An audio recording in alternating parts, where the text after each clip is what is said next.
Champion sound.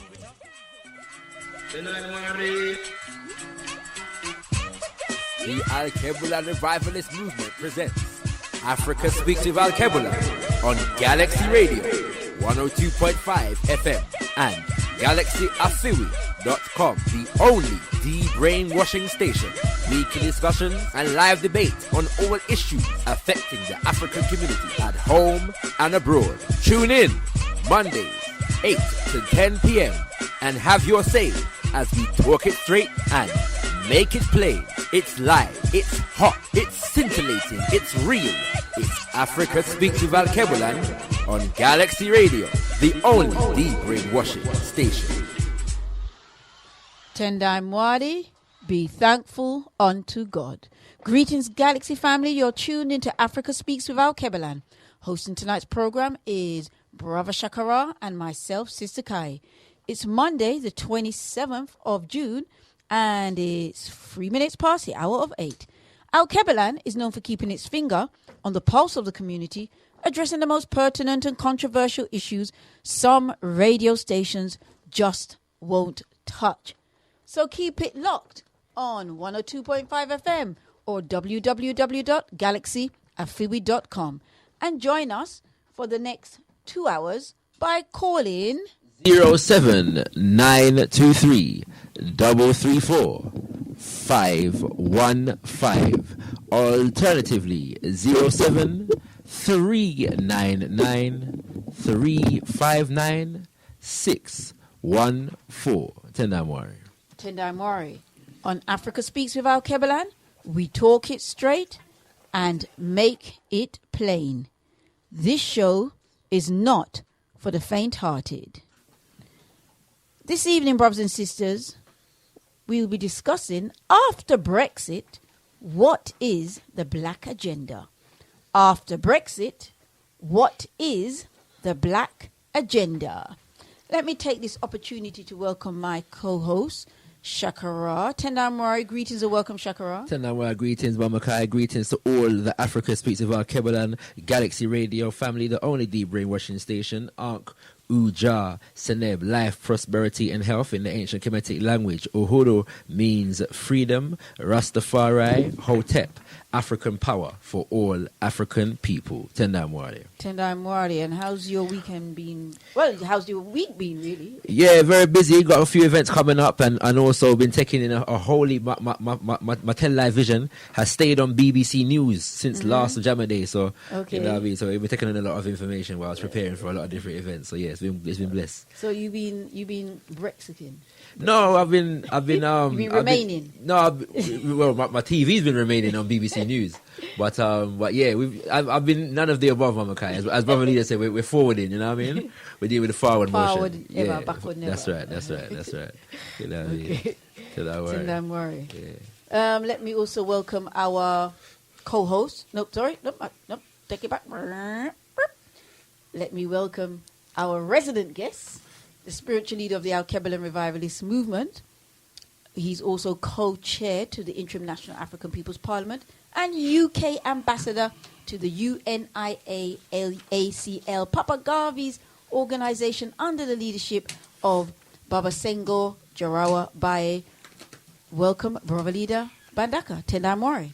Tendai Mwari, giving thanks and praises unto Mwari Nyakusika, God, the creator of the universe, through Mukuru, our great ancestors. I bring greetings, as always, in the most precious, powerful, and bountiful name of our motherland, Alkebu-Lan, Mama Africa, in the sacred spirits of our most gracious ancestors, and in a prayer for oneness, hope, and prosperity for all African people on the face of Mother Earth. Africa, to the God of Africa be the glory. It is a joy to be an African and a joy to be on Galaxy Radio, the big G, as we say, ministering to the most important people on the planet, the sons and daughters of Africa. Tendai Mwari. Tendai Mwari, give thanks, brother leader. Yo, this is Swiss So Solid. Africa Speaks with Alkebu-Lan, Galaxy 2.5. Blaze the fire. Tendai Mwari. Well, brother leader, we had a brilliant GPA this Saturday, wouldn't you say? Well, yes, indeed. You know what always moves me? Let me just first of all just say Tatenda, Medasi Pan, Oshe, Asante Sana, thank you in the many tongues of Mudzima Mokoro, our great ancestors, to brothers and sisters who took the time to join us at the Queen Mother Moore School, Clapham Methodist Church Hall for this General People's Assembly. And, it's always just really reassuring and uplifting to see how our people wrap their souls around the vision of nation building that is brought with the idea of the interim National African People's Parliament. And Imanide was Saturday gone was no different, and we're just happy to be here doing the work. And I guess we'll have a little update in the body of the program on how the GPA went. But we give thanks and praises for all who attended, and we are moving forward with the agenda of nation building under the auspices of the Interim National African People's Parliament, INAP, Tendai Mwari. So sign up to INAP, brothers and sisters. Sign up to INAP, Tendai Mwari. Tendai Mwari. Yes, indeed, Kings and Queens. You have more information about INAP and not just the General People's Assembly, but the whole concept of INAP in terms of what is the Black Agenda, Kings and Queens. So do stay tuned in to Africa Speaks with Alkebu-Lan, where we will be talking it straight and making it plain on that particular subject. We should also like to announce the Mosiah opening ceremony, Kings and Queens. Yes, indeed, the month of Mosiah fast approaches, Kings and Queens. What is that? The month of Mosiah is what you know as the month of August. Now, in the Alkebu-Lan Revivalist movement, I should say not exclusively the Alkebu-Lan Revivalist movement,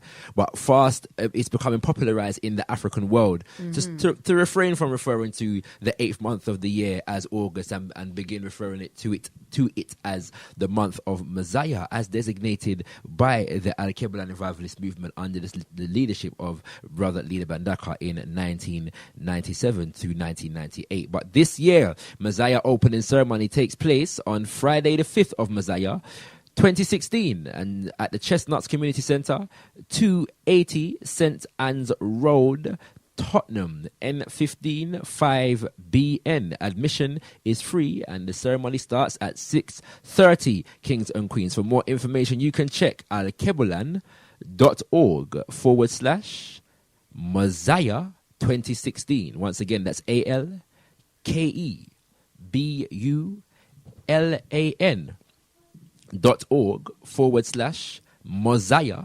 2016, Kings and Queens. The information for the entire month of Mosiah is soon to follow, Kings and Queens. And as well as that, just before the month of Mosiah, we also have the Pan-African Investment Day paid. Do stay tuned while we bring you this message.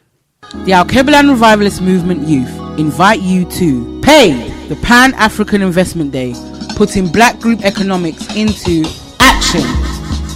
On Sunday the 24th of July, we bring 3 black institutions together with you, community investors from all walks of black life. 3 black institutions, 3 development programs, 3 opportunities for you to invest. Our featured institutions will be 1. The Marcus Garvey Nursery. Dr. Kende Andrews, Chair of the Organization of Black Unity, will break down how the OBU will turn their 3-story building into a new home for a re-established black educational institution. 2. Mother Earth Mineral and Mining Services. Sisters Chippo, Makida and Zauditu have taken great strides in working with small-scale miners in Zimbabwe and Ethiopia to refine gold and other minerals. Africans taking charge of Africa's natural resources. They will explain how you can be part of this initiative. 3. The African Food Hall.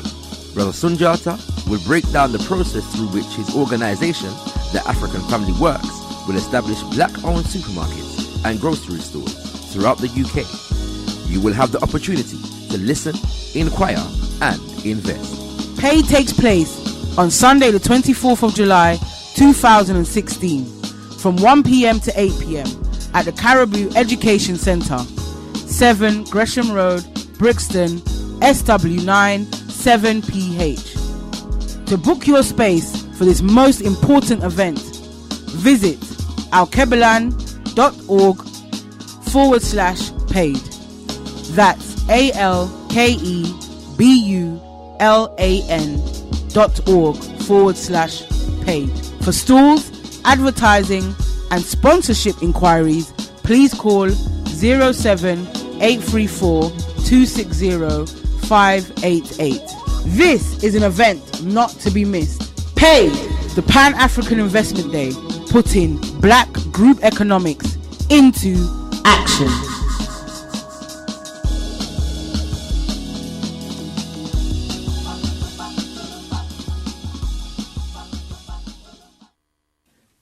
Yes, indeed, Kings and Queens. That was the Pan-African Investment Day.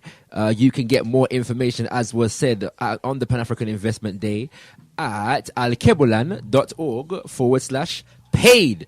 ALKEBULAN/paid. Kings and Queens. We look forward to seeing you down there as we put African or black group economics into action. We are fast getting into the bulk of our show today, Kings and Queens. The numbers to log are 07923 334 515. You can text in now on 07399 359-614. You can text in now on that number, Kings and Queens. We are opening both lines later on, so do log all numbers for later on in the show as we interact with you. Mama Kai? Tenamwari. Just to give brothers and sisters a little update, some information. The 50th anniversary of the Black Panther Party Community Defense. Today and yesterday, Youth Perspectives, Legacy Today, solidarity messages, cultural performances, and stalls. This will take place on Sunday, the 10th of July, 2:30 p.m. to 6:30 p.m. at the Caribou Education Centre, 7 Gresham Road, Brixton, Southwest 9, 7PH. Organised by the London Campaign Against Police and State Violence, supported by Stopwatch. Okay, Tendai Mwari. Tendai Mwari, sisters and brothers. And as always, we give thanks and praises for Auntie Jean Market. And Auntie Jean Market is spreading. Yeah, man. It was the third Sunday of every month. Yeah, man. And now there are a number of markets taking place. Well, it's spreading all around South London, put it that way. Yeah. Brockley and Croydon and Peckham and all these things. So, and there's a new market on the block. Yes. Brother Leader, you were able to attend this Sunday. The new market on the block. Tenamwari, giving thanks and praises. Yes, the One Aim UNIA-ACL had a gathering on Moj Day Sunday. Yes, which included a market and also a forum, a discussion forum. Yes, and yes, it was a very inspiring, very uplifting occasion. I'm glad that I was able to go. In fact, we must evoke our beloved sister Spirit, who we laid to rest on Sunday, Sister Moasi, after leaving her funeral ceremony. And if brothers and sisters might be wondering, funeral on a Sunday, well, her family is a Seventh-day Adventist, and they took control of organizing her passing over ceremony. And therefore, it was held on a Sunday. So we went along to pay our respects to our sister. And then from there, we went on to the event that was organized by the One Aim UNIA-ACL under the presidency of Ras Shanga B, who is, of course, well known to Galaxy listeners. So we give thanks and praises for the works of Ras Shanga B and the members of the One Aim UNIA-ACL, and give thanks for the opportunity to have addressed the gathering and to have shared in the uplifting spirit that was present at that event. Tenamwari. I didn't neglect to say, Brother Leader, that the Mosiah, month of Mosiah this year is organized by the Alkebu-Lan Revivalist movement and also the UNIA-ACL Division 304, Mosiah Division 304. So yes, indeed, Kings and Queens, the UNIA-ACL is we have 2 UNIA divisions branches here in Africa, UK, on the shores of the UK, Kings and Queens. And so Africa, UK, brother Shakara. Let's be specific. All right, Africa, UK, brother Leader. You know what I'm saying? And that's where I'm voting. You know what I mean? In Africa, UK. That's where I'm going to be voting. Okay, so you're voting in. We're trying to find out. You have to be very specific, brother. You can't just say in these ticklish times. You have to specify what you're voting in. All right. You know what I mean? Anyway, Kings and Queens, we're going to get into our show right about now. And our guests are have joined us in the studio. It's going to be a serious discussion and possibly a serious debate, kings and queens. This is Africa Speaks with Alkebu-Lan, and the date is Monday, the 27th of June. And our subject is, after Brexit, what is the black agenda? Tendai Mwari. The people of Britain have spoken, and by a margin of 52% to 48%, they have voted to leave the European Union, that some are calling Independence Day. Brexit is in effect, and it is being felt by Prime Minister David Cameron, who has resigned as a result. Opposition leader Jeremy Corbyn's position is also under siege as his shadow cabinet continues to implode amidst mass resignations. Within the African community, some divergent factors emerge around not only what we should vote for, but if we should vote. In truth, the majority view was to vote, and to vote remain. The latter has certainly been borne out by the post-referendum that indicates that 3/4, that's some 73% of black voters, voted to remain. The imperative to vote is something that is advocated by African political party members and trade unionists, as well as those considered to be grassroots activists alike.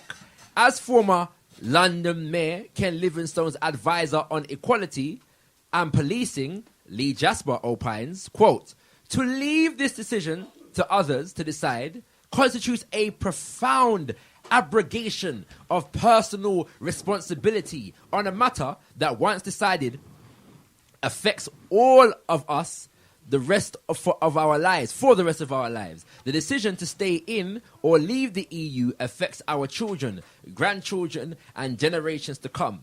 We cannot be idle, ignorant, or dismissive in determining the future for our own children's lives. I have no doubt that whatever you decide, you will almost certainly at some point be asked by younger members of your family which way you voted in the great EU referendum," unquote. Thus, the prevailing view is that we must vote. In the past, Africans were urged to vote to keep out the BNP, or its more recent incarnation, UKIP. Not voting as a strategy has been regarded as virtual heresy that leaves us voiceless, but it is gaining traction.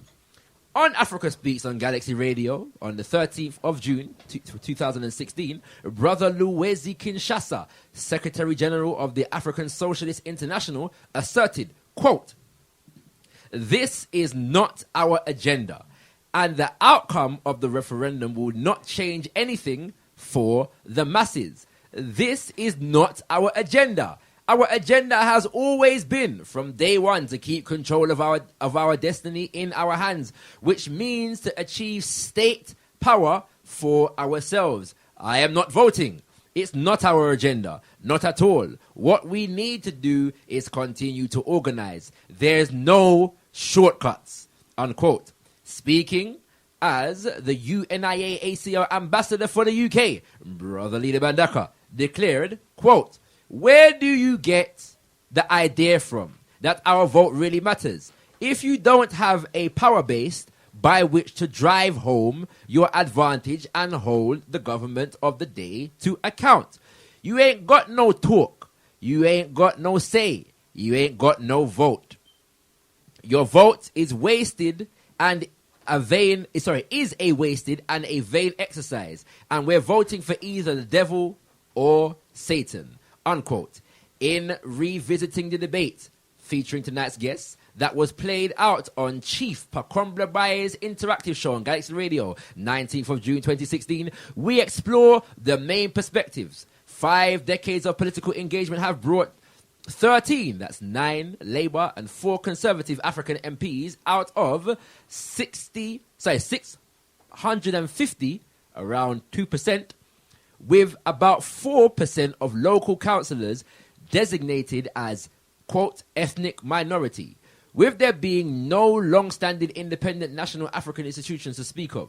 Further engagement along this line may be seen as desirable and may indicate a lack of viability of such structures. The Asian community has more than twice the number of MPs and seemingly less afflicted by some of the ills confronting the African community. But in the wake of the interim National African People's Parliament's General People's Assembly that took place on the 25th of June 2016, INAP asserts that the only solution for African people is through its aim, quote, to be a national, independent, representative body designed to promote, preserve, and protect the best interest of African people domiciled in the UK and globally, and to establish the framework for the restoration of African sovereignty through nation building, unquote. So tonight, kings and queens, we ask the question, after Brexit, what is the black agenda? Did you vote in the EU referendum? Can not voting ever be a political strategy? What will change for Africans in the UK as a result of Brexit? Has engagement in mainstream political structures ever yielded any results? Does the lack of an alternative mean it's not viable? Should Africans develop their own institutions or throw their lot in with the existing ones? Our very special guests are, as already introduced, Brother Leader Mbandaka. We are also pleased, kings and queens, to be joined by Sister Oracle, a legally trained public speaker, music producer, broadcaster and blogger. She hosts a talk show tackling the tough topics on Galaxy 102.5 FM every Thursday between 12 and 3 p.m. and can also be heard on the station's interactive show hosted by Chief Pakwamba Baye on Sundays from 12 to 3 p.m. We are also very pleased to be joined by Councillor Martin Seaton, a councillor in South London Borough of Southwark since May 2016, and represents the East Walworth ward for the Labour Party. Councillor Seaton is also a member of the Global African Congress UK branch. Tendai Mwari, brothers and sisters. Can I just start off by saying greetings to all our guests?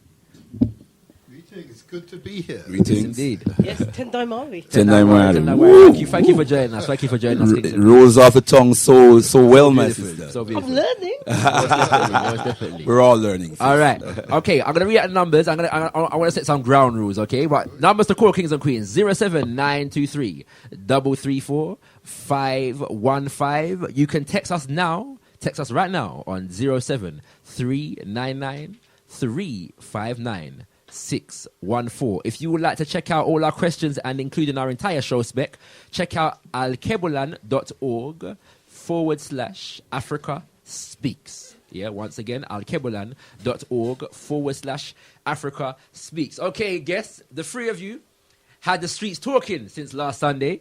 People have been, very, very, fired up by the debate that took place. And so we give thanks for that because people are talking, At the same time, as the host of this show, what I'm going to ask is to be patient with me and bear with me and allow me to chair the discussion dutifully. I know you're all my elders, I'm going to show us respect, especially because one of you is my father.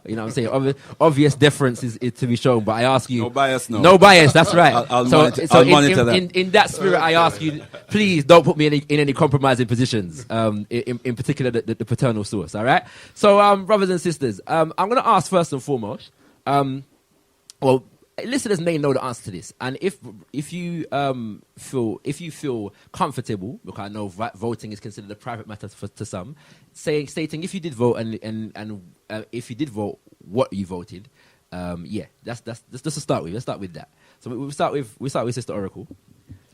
Yes, I voted. Yep. And I voted to remain. Okay, all right, Brother Martin. I, of course, voted, and I wished others to vote, and I, of course, voted to remain. Okay.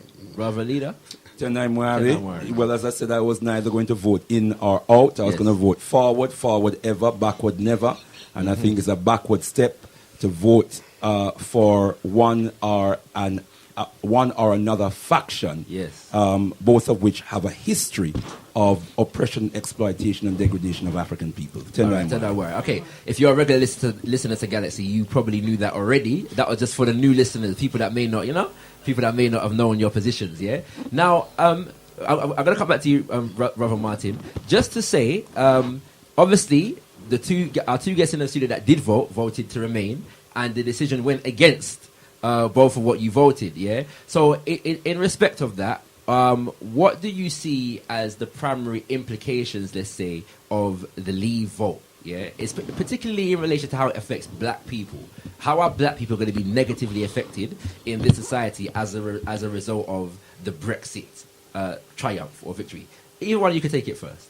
I'll leave that open.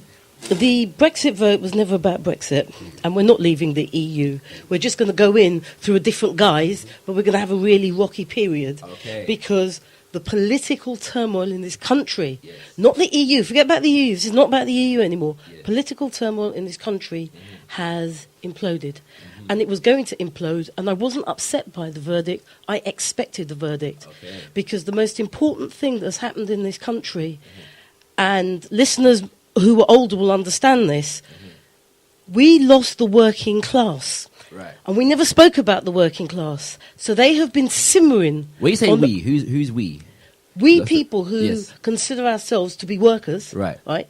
Okay. Right? We the lost working them. class lost. Yes. Okay. They just disappeared. Yes. We just disappeared. We weren't speaking about it anymore. Okay. So it all just disappeared. Yes. So I'm now using the we as in this country. So this country, because this is my home and I'm very proud of it. No, most definitely, right? I'm hearing you. So I turn around and I say, what happened to the working classes? But the politics weren't talking to them. So what you had with Brexit was an opportunity for people to turn around and say, one up to the metropolitan elite. And that's what it was about. Sis, that's very interesting, because many, because as you know, there were like the margins of which side you were on were very mixed across the society. You see what I'm saying? I think most of the establishment politicians were for Remain, but in terms of the Brexit vote, a lot of people are arguing that is a vote for the working class, in particular in relation to jobs and availability of jobs. Sorry, maybe I haven't explained myself very well. No, go ahead. That's the question. I knew we were going to leave because the working classes have felt marginalised from the Westminster elite. My misunderstanding. So therefore, I expected us to go. Yes. It was always going to be by a minority. It's just 1 million votes. That's not a great deal. Yes, so it's very, very small. Yes. But I always knew we were going to go because this was the one opportunity in 30 years where the word working class has actually come back onto the political table. Okay, so you said it was a protest vote. The Brexit vote was a protest vote. It was partly a protest vote, and it was also partly a vote for disaffected people who feel that the country, that the politicians don't represent them anymore. And that's because successive governments have blamed bad governance on the EU. Right. So they're all saying, yes, all these immigrants, it's all these immigrants. Right. But if you look at Nigel Farage's poster, I don't see no Eastern Europeans on there. I'm just saying. Right. So when we voted out, what we were actually doing, we were voting on racism. Okay, all right. That's Sister Oracle's point of view, kings and queens. We're gonna get it all out today, kings and queens. Brother Martin, if you could take that question as well. What do you think are going to be the negative impact on the black community in the UK as a result of Brexit?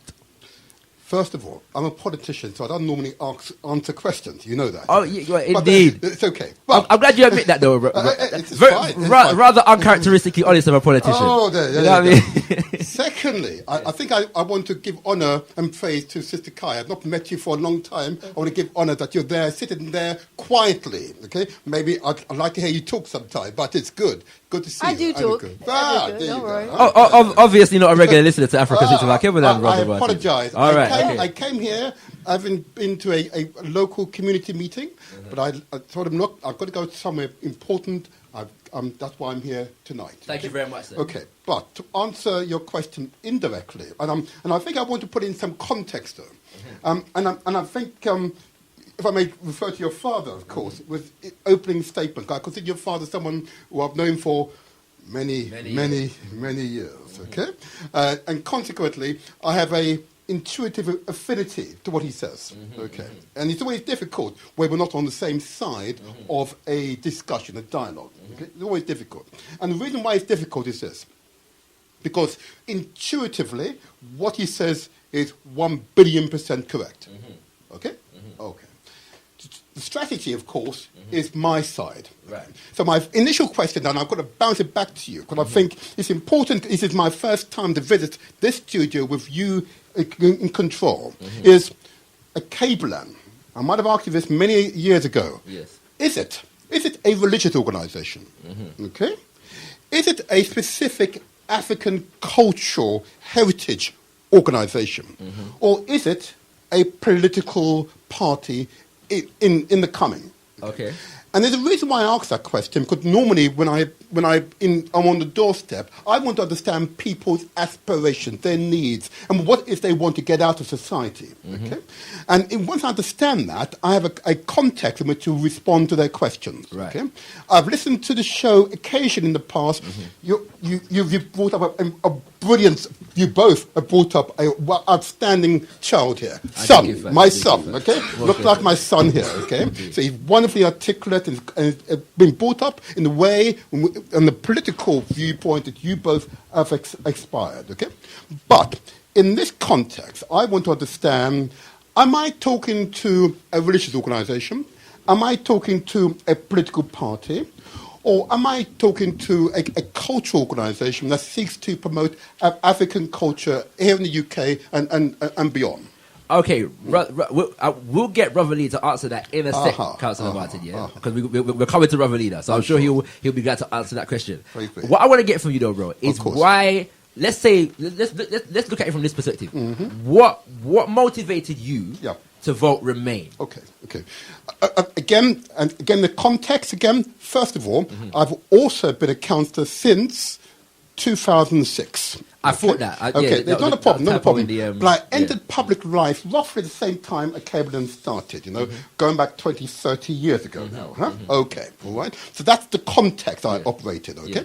So why would I vote Remain? Okay, so whenever I talk about this subject, I talk about you, the children, okay? My wife, that's who I talk about. It's in that context that I came into public life. Right. That's how we met us. Yeah? So why vote Remain? It's because, and let's take three good reasons straight away. Here in this country, we remember in the 60s, our parents fighting against the National Front. Earlier than that, the skinheads and those racists. Teddy boys, there you go. Teddy boys, okay? And they fought them on the streets, but they also fought them with their minds. And they fought them with their minds to lobby Parliament, politicians, to form the first Race Relations Act. Yeah. Okay? And what that did, of course, was build a foundation in which our sons and daughters could flourish. Okay. Now, the process to get from fighting on the streets, coming from the Caribbean, fighting on the streets, to actually getting this piece of legislation through Parliament is one of those untold stories. Because if we told the story, we'd talk about our empowerment, our guile, our genius, despite the incredible adversity that we're facing, to achieve something that was monumental. Because even the United Nations at the time had a similar policy. Britain was on the frontiers of promoting good race relations, despite the fact the country is still incredibly, you may say, racist. Councillor, I'm going to press you for the answer. Of course. Yeah? Only because of time, bro. I understand that. I do understand. I'm loving the backdrop, So that's some context for you, why I asked context about Alkebu-Lan. So why vote Remain? I vote for your future. Right. Okay? I want to make sure that you have protection in law so that you will not be discriminated against in employment or indeed in any aspect of public life. I want to make sure that you, young people, are able to flourish economically, that you're able to economically flourish in this country, and lastly, that you're able to practice your own religious our religious ideals without fear or favour from discrimination from others. Right. Okay, that's why I voted for Remain. I could not vote Exit because those people were voting who advocated Brexit were indeed the very kinds of people I would not share a platform with. I would not share a platform with Nigel Farage, for example. Why not? For heaven's sake, he says. Here is a man, an Englishman, who is married to a German, and indeed, yeah, okay? And a German migrant. You know, and for heaven's sake, the way he talks about immigrants, and we know he's not simply talking about Eastern European immigrants. He's actually referring to us. Okay, and for any male malady affecting this country, who is to blame?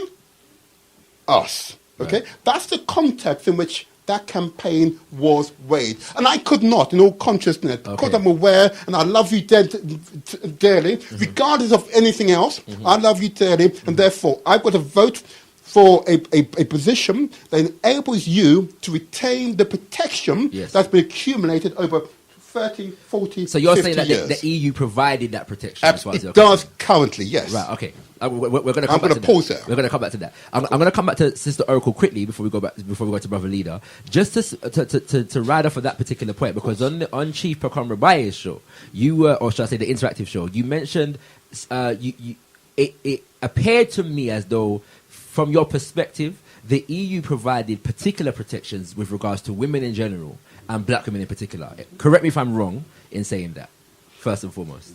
No, Okay. you're not wrong. Right. You were right. I'm right. Sorry. Okay. Yes, you were right. You're Let's right. get the no out. Yeah, okay. Positive. Yeah. Yes, you are right. Yeah, I'm correct. Okay. Now, can we just explain that, substantiate that for me? What is it that you, in your opinion, the EU provided that will no longer we will no longer have the protection of because of a Brexit vote, if that makes sense?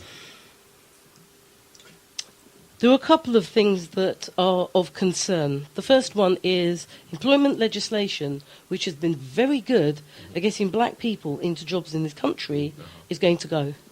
They're going to roll that back. Boris Johnson is very clear. He doesn't like the social chapter. Right. Social housing, which is occupied, if you look at the proportion we are in the country with 2%, but a great number of that 2% are in social housing.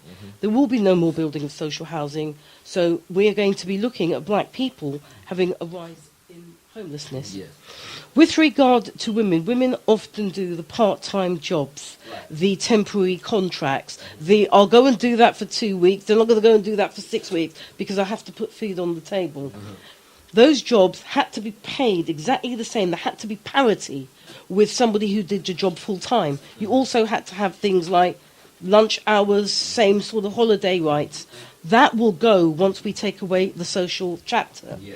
The social chapter engaged communities by saying if there's something that you wanted to do, then you could apply to the EU for funding. So areas that had a large black population could go to the EU and say, we need to make this film, we need to do this, we need to do that, and money would come in. Right. So they gave grants. So grants that were stopped by the government, because remember we are under austerity with the current government.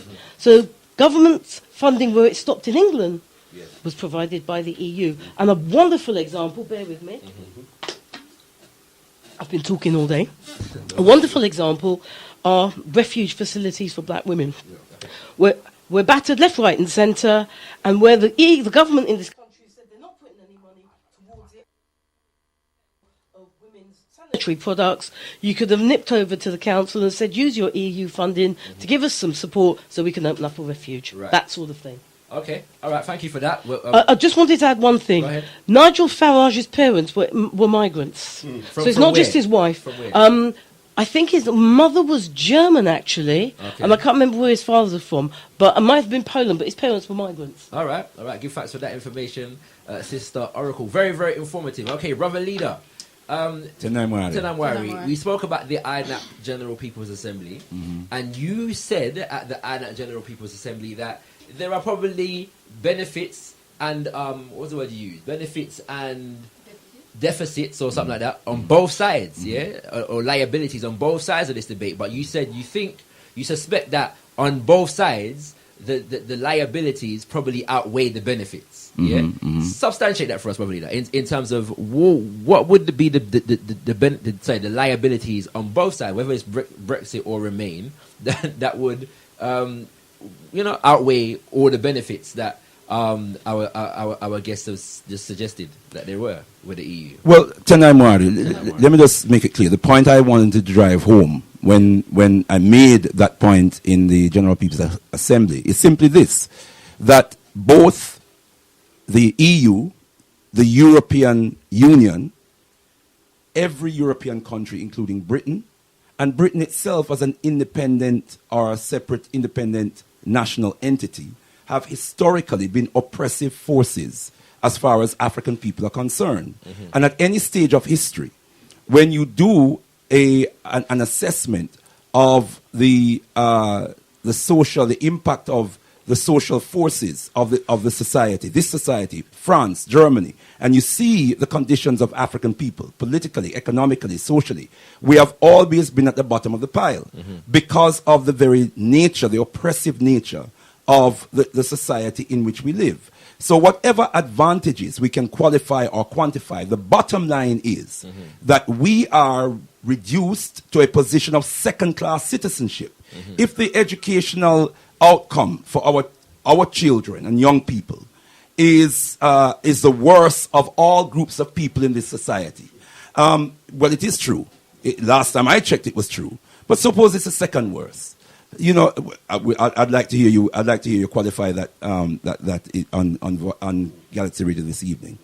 But if the criminal justice system heaps oppression upon our people to the extent that our young people are up to 8 times more likely to be stopped and searched, harassed on the street, black deaths in custody is disproportionately high compared to any other group of people in this country.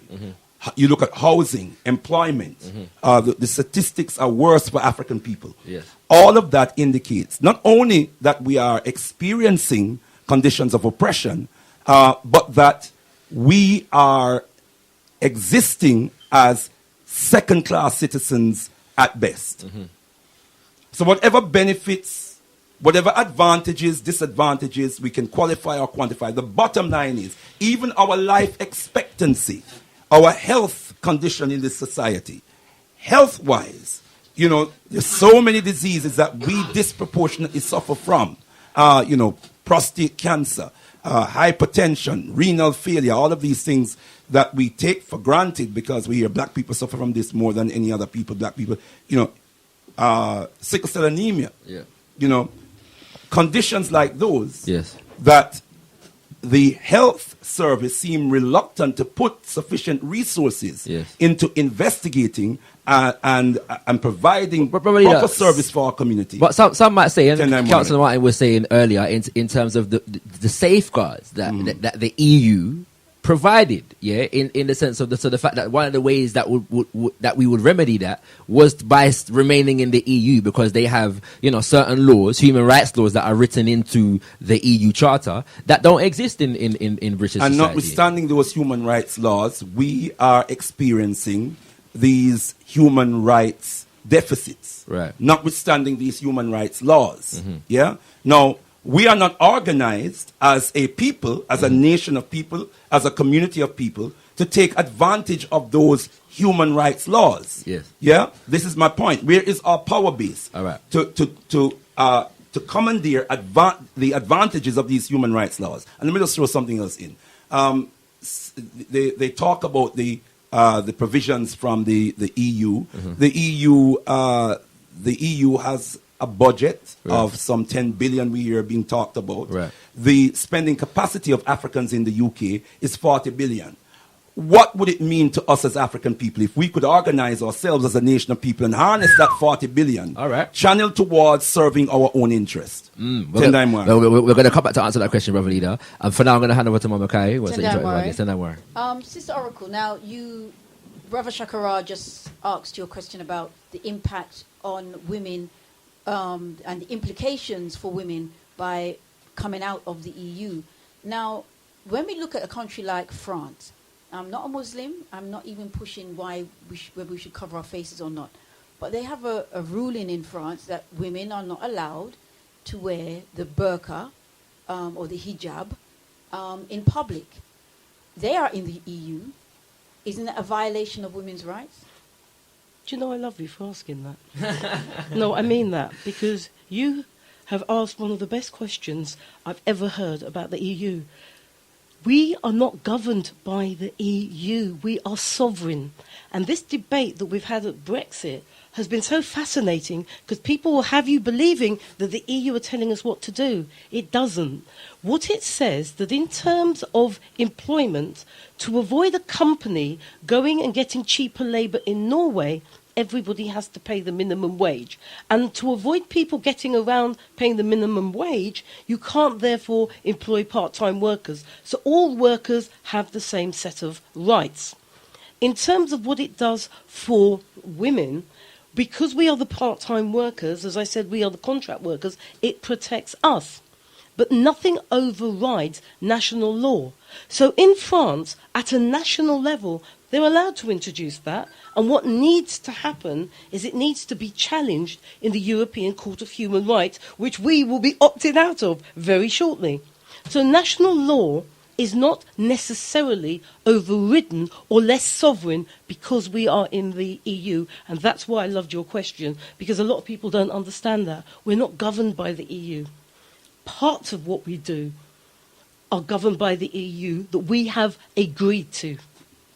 But would you also accept then that women and other people that have come to the country, like refugees and so forth, are working below the minimum wage? They don't, even though you have EU rights in terms of what is considered the minimum wage, there are a lot of people who are working below the minimum wage. And zero-hour contracts and these things. Zero-hour contracts. Are they protected by the EU? Right. A 0 hours contract does not pay you below the minimum wage. It pays you the minimum wage. Mm-hmm. It just says you can be in my shop for 8 hours and you can only clock in for 1 hour. Mm-hmm. That's what it does. Yeah. So you will get £7, whatever, please. Yeah. I can't remember what the figure is. Mm-hmm. Yeah, but you're going to get paid the minimum wage. Isn't that effectively below the minimum wage, though? If you're working more hours than you're being paid for. You see, the problem is, I would agree with you, but in the strict sense, and that it hasn't been challenged. We can't. We have to say, well, the hour that he worked or she worked, they got the minimum wage. Mm-hmm. So far as the EU are trying to lift the standards, you've got in the national governments trying to work their way around it. Hence, 0 hour contracts, which are an American thing, and they are huge investors in this country. Mm-hmm. So that's what it is. Our laws are we still decide how much austerity or not we want to enforce on the people. Mm-hmm. In this country. So it's not about the EU. The EU just has this one social chapter that says these are the rights that you need to give to the people and this is how they need to be treated. So from the social perspective, what they've said is you can't have somebody working for 70 hours. Now, to take your question directly about people who are earning less than, if you go up north, where there is a large Pakistani community, the owners of the Pakistani factories, who are Pakistani, are choosing to pay their people £1 an hour because power plays to itself, whether it's white power, black power, Pakistani power. People who have money, people who want to make money, will crush anybody in order to do that.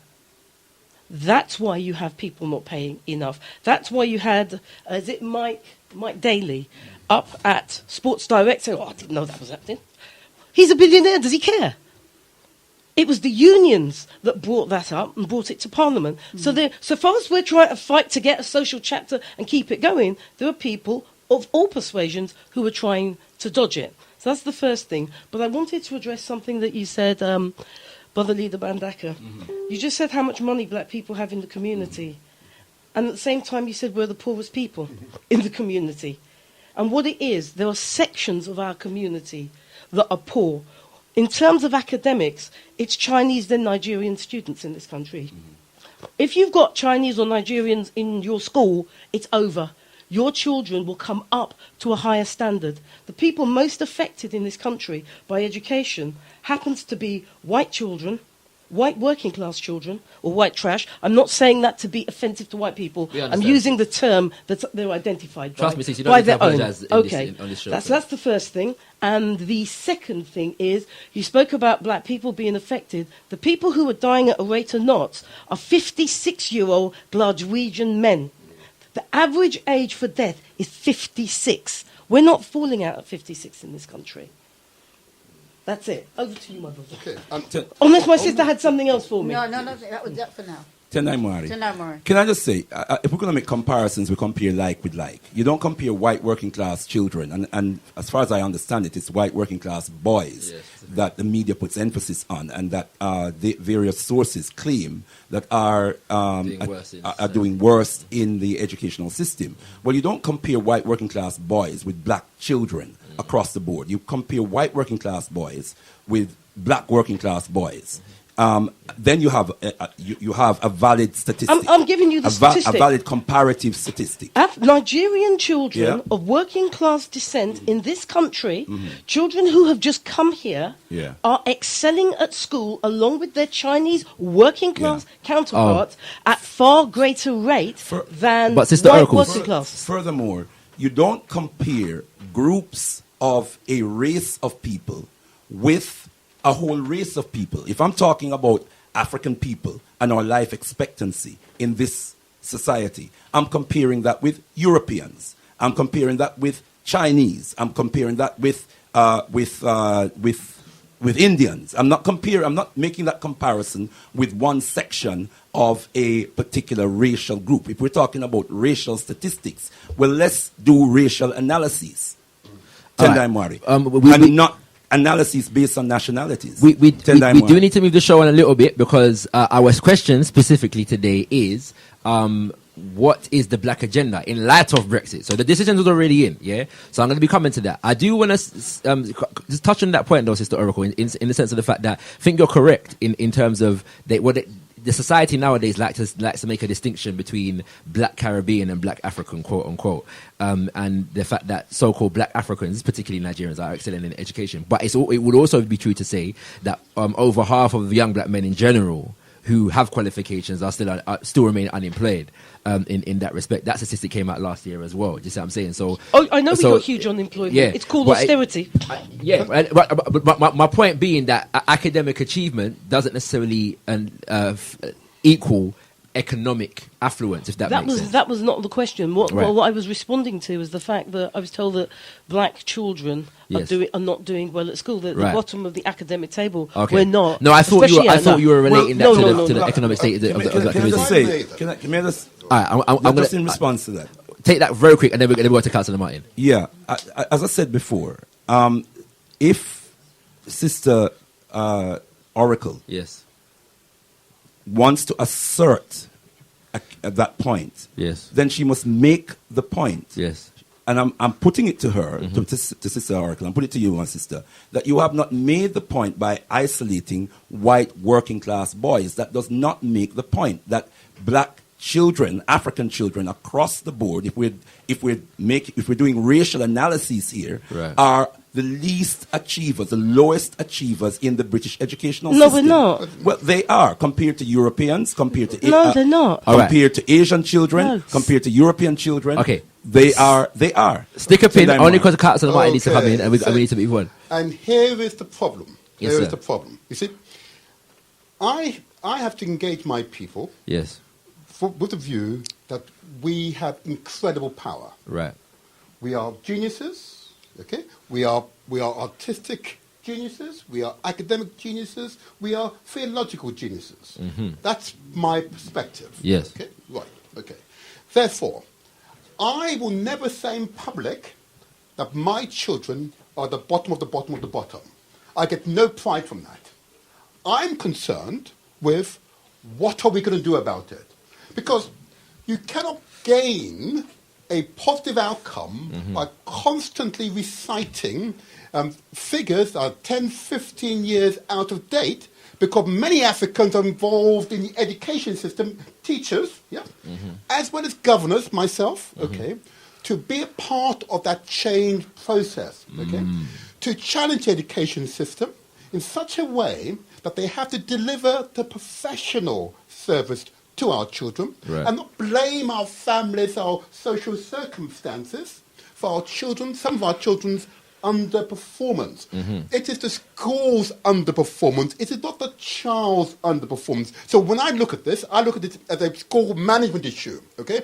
Expectations. What is their teacher doing about this? What's the strategy have he or she put in place? How is it being delivered in the classroom? Okay, but Brother Mike, you all right. Now you're veering very close, to where we need to get to in terms of what we're doing now. Okay, you need to substantiate though the premise of your assertion where Brother Leader is concerned, in the sense of the fact that the idea of are you suggesting therefore that by reciting these conditions, these social indicators, that Brother Leader is somehow proud of this condition of failure? Is that what you're suggesting? I'm going to be vague. I'm a politician. I would never say such a thing. I'm asking for the Brother Martin answer, as opposed to the Councillor Martin answer. I can go on this. I would never say such a thing. Okay. But you will recall a more recent exercise went through together, how I reacted to it. Yes. I said it was an absurd statement to make and allow our children to constantly hear the propaganda that people like Nigel Farage would love to espouse in his public forums. Okay. I would never do that. And that's why I asked the question at the beginning, is Alkebu-Lan a political organisation, a religious organisation, or is it an African-centred cultural organisation intended to find a way in which African culture can come up at the same space and work together for our economic and spiritual enlightenment? All right. And the reason why I ask those fundamental questions is so I can understand you better. Because if you're a politician, okay, then I'd encourage you then to go into politics.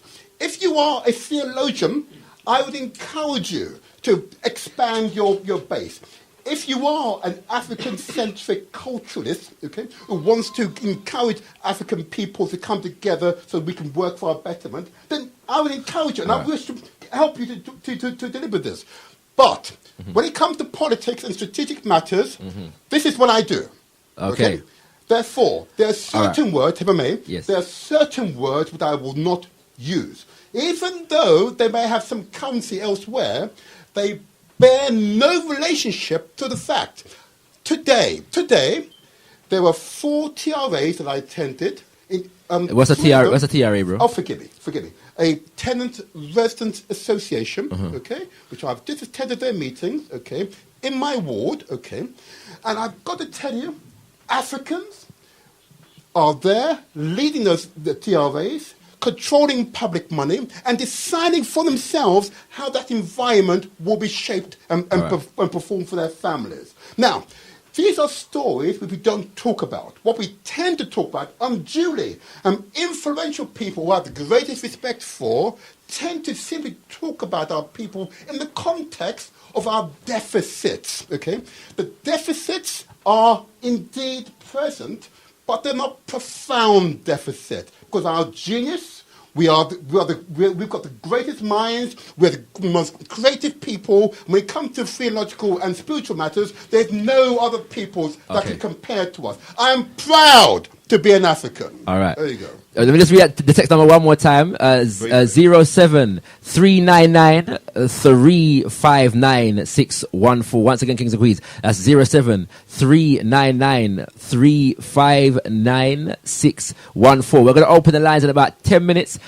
as we go forward, Kings and Queens. We'll be back after these messages. This is the cry of a people who were robbed and raped from their homeland. A people stripped of their culture, their dignity, their liberty, and their rights. And by the cruel and presumptuous hands of the... And it's a protege, eh? Chronics are where you say, eh? Okay.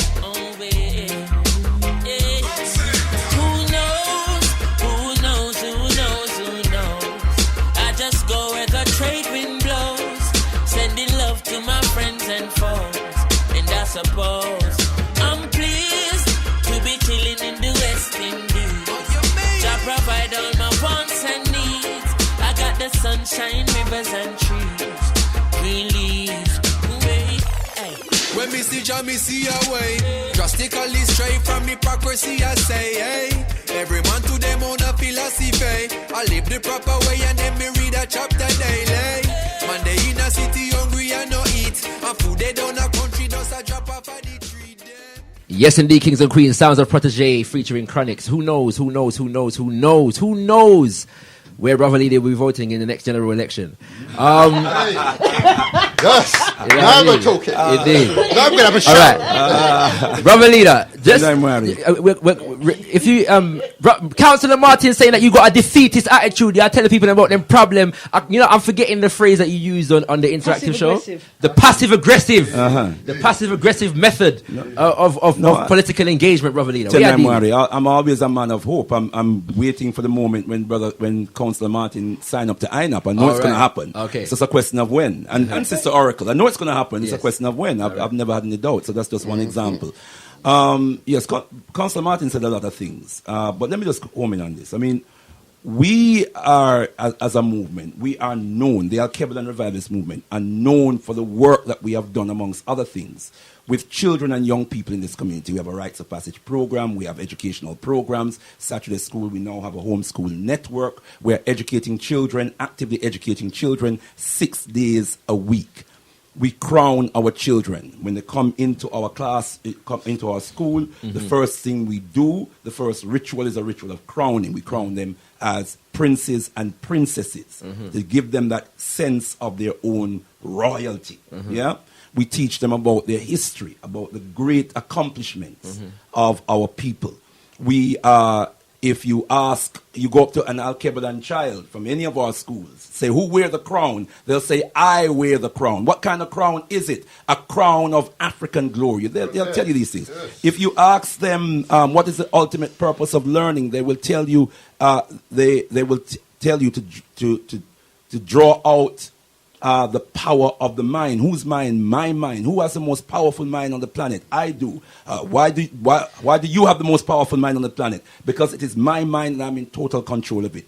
We are about inspiring, uplifting our children. Those who came to our Kwanzaa celebration in December yes, were blown away by our children's presentation on the platform. The evidence is on YouTube, Kings and Queens. And the evidence is on Kwanzaa children. So we are practicalists as the Alkebu-Lan Revivalist movement. But brother, that's a contradiction to all this negative statistics that you're throwing out. Because on we the radio, have some harsh realities that we have to face about our experiences as African people in this world and in this society. Okay. And Councillor Martin hasn't said anything different to what I'm saying in terms of the reality of what's impacting on our children. I said our children are underachieving within the British educational system, and they are underachieving more than any other racial group. That is a fact. Well, if it's not a fact, don't just shake your head. Tell the people which racial group, as a whole racial group, is underachieving worse than our children in the educational system. And don't tell me white working class boys, because Eastern white Europeans. working class boys is Eastern Europeans. That's right. People from the Romani community. That's one sector of white society. Right. Eastern Europeans are white. Yes. Because we got to let the callers in. If you take Because we got to let the callers in, because we need to answer the question. Yeah. What is the black agenda today in light of Brexit? And so we're going over a lot of problems at the moment, and it's beautiful stuff, and it's necessary stuff that we need to go through. But I do really want, because we got to get the callers in. I do really want to get that. Let me just say very quickly. I said what Councillor Martin said in rebutting me is that it's the school, the educational system that's failing our children, and he is correct. But what is the fallout from that? The fallout from the educational system failing our children is that our children are underachieving. That's the result. So we're actually... No, you did say that. No. You did say the school, the educational system. Councillor, what you said was what you said was is that it's not the children's fault. It's the fault of the establishment. And I think the school. Yeah. One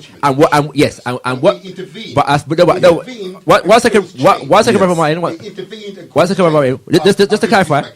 Just to clarify. What I think what Brother Lee is saying is that he agrees with you in terms of that it is an establishment problem. He's saying that, but the effect of that establishment problem it has a particular effect, and that's that which it follows. If the establishment is failing the children, then that's going to be the outcome of the children in society. This is why Diane Abbott in 2002 called the London School and the Black Child's Conference. It went on for about a decade at least. It went on at least up until 2014, I'm sure. To address the what she called the silent catastrophe affecting our children in British schools. And 40 years before that, what's his name? Bernard Cord wrote the book, How the West Indian Child is Made Educationally Subnormal in British Schools. Okay. These are historical and sociological realities that we have to deal with. It doesn't mean we're putting our children down. I'm going to stick a pin in that because I'm conscious of the fact that we have to open up the lines, okay? We do, and you will get a chance to speak, Sister Oracle, don't worry. It's just that I know I want to bring it up to today and some practical things that we need to be doing or focusing on today in light of Brexit. So I'm going to ask each of the guests, broadly speaking, start with Sister Oracle, what is it, in terms of the fact that, all right, you've laid out your case in terms of the fact that you believe that the best thing for our community would have been to remain. We haven't remained. And I was surprised by the result. I expected it to be a remain result. But I do recognize what you're saying is that in terms of the fact that they say they're going to leave, but they're not really going to leave, right? And I think I understand what you mean by that. But in terms of today, because you said that there are going to be some rough patches, So what do you think, as somebody who's politically engaged, are the primary things, activities, issues of campaign or whatever it is that the black community needs to be focusing on today? What should be the black agenda in light of this particular result? Do you know they're already working on it? And that I'm not asking about them, I'm asking about us. So I'm talking about us. Yeah, okay, talking about us. Yeah. The biggest political activism you have in this country consists of 45,000 black people. Right. 45, and they meet every year on the 19th of April. Let me tell you what they call. They call the Pentecostal Church of Life. They are so powerful that David Cameron went to speak to them directly. Yes. They are so powerful that Boris Johnson went to speak to them several years running, as did Zach Goldsmith. We have huge political movements like that, and then we have smaller grassroots movements. Right. And these people on the ground recognise, first of all, we are an aspirational people. Hugely aspirational people. And if we are going to get through the rough spots that are coming, we need to have businesses. You will not believe how black businesses are thriving. There's some amazing African businesses thriving in this country within communities. Okay. So we will need to have strength to our businesses. So they might need some financial propping up. So they need to speak to the governor of the Bank of England. They need to speak to him.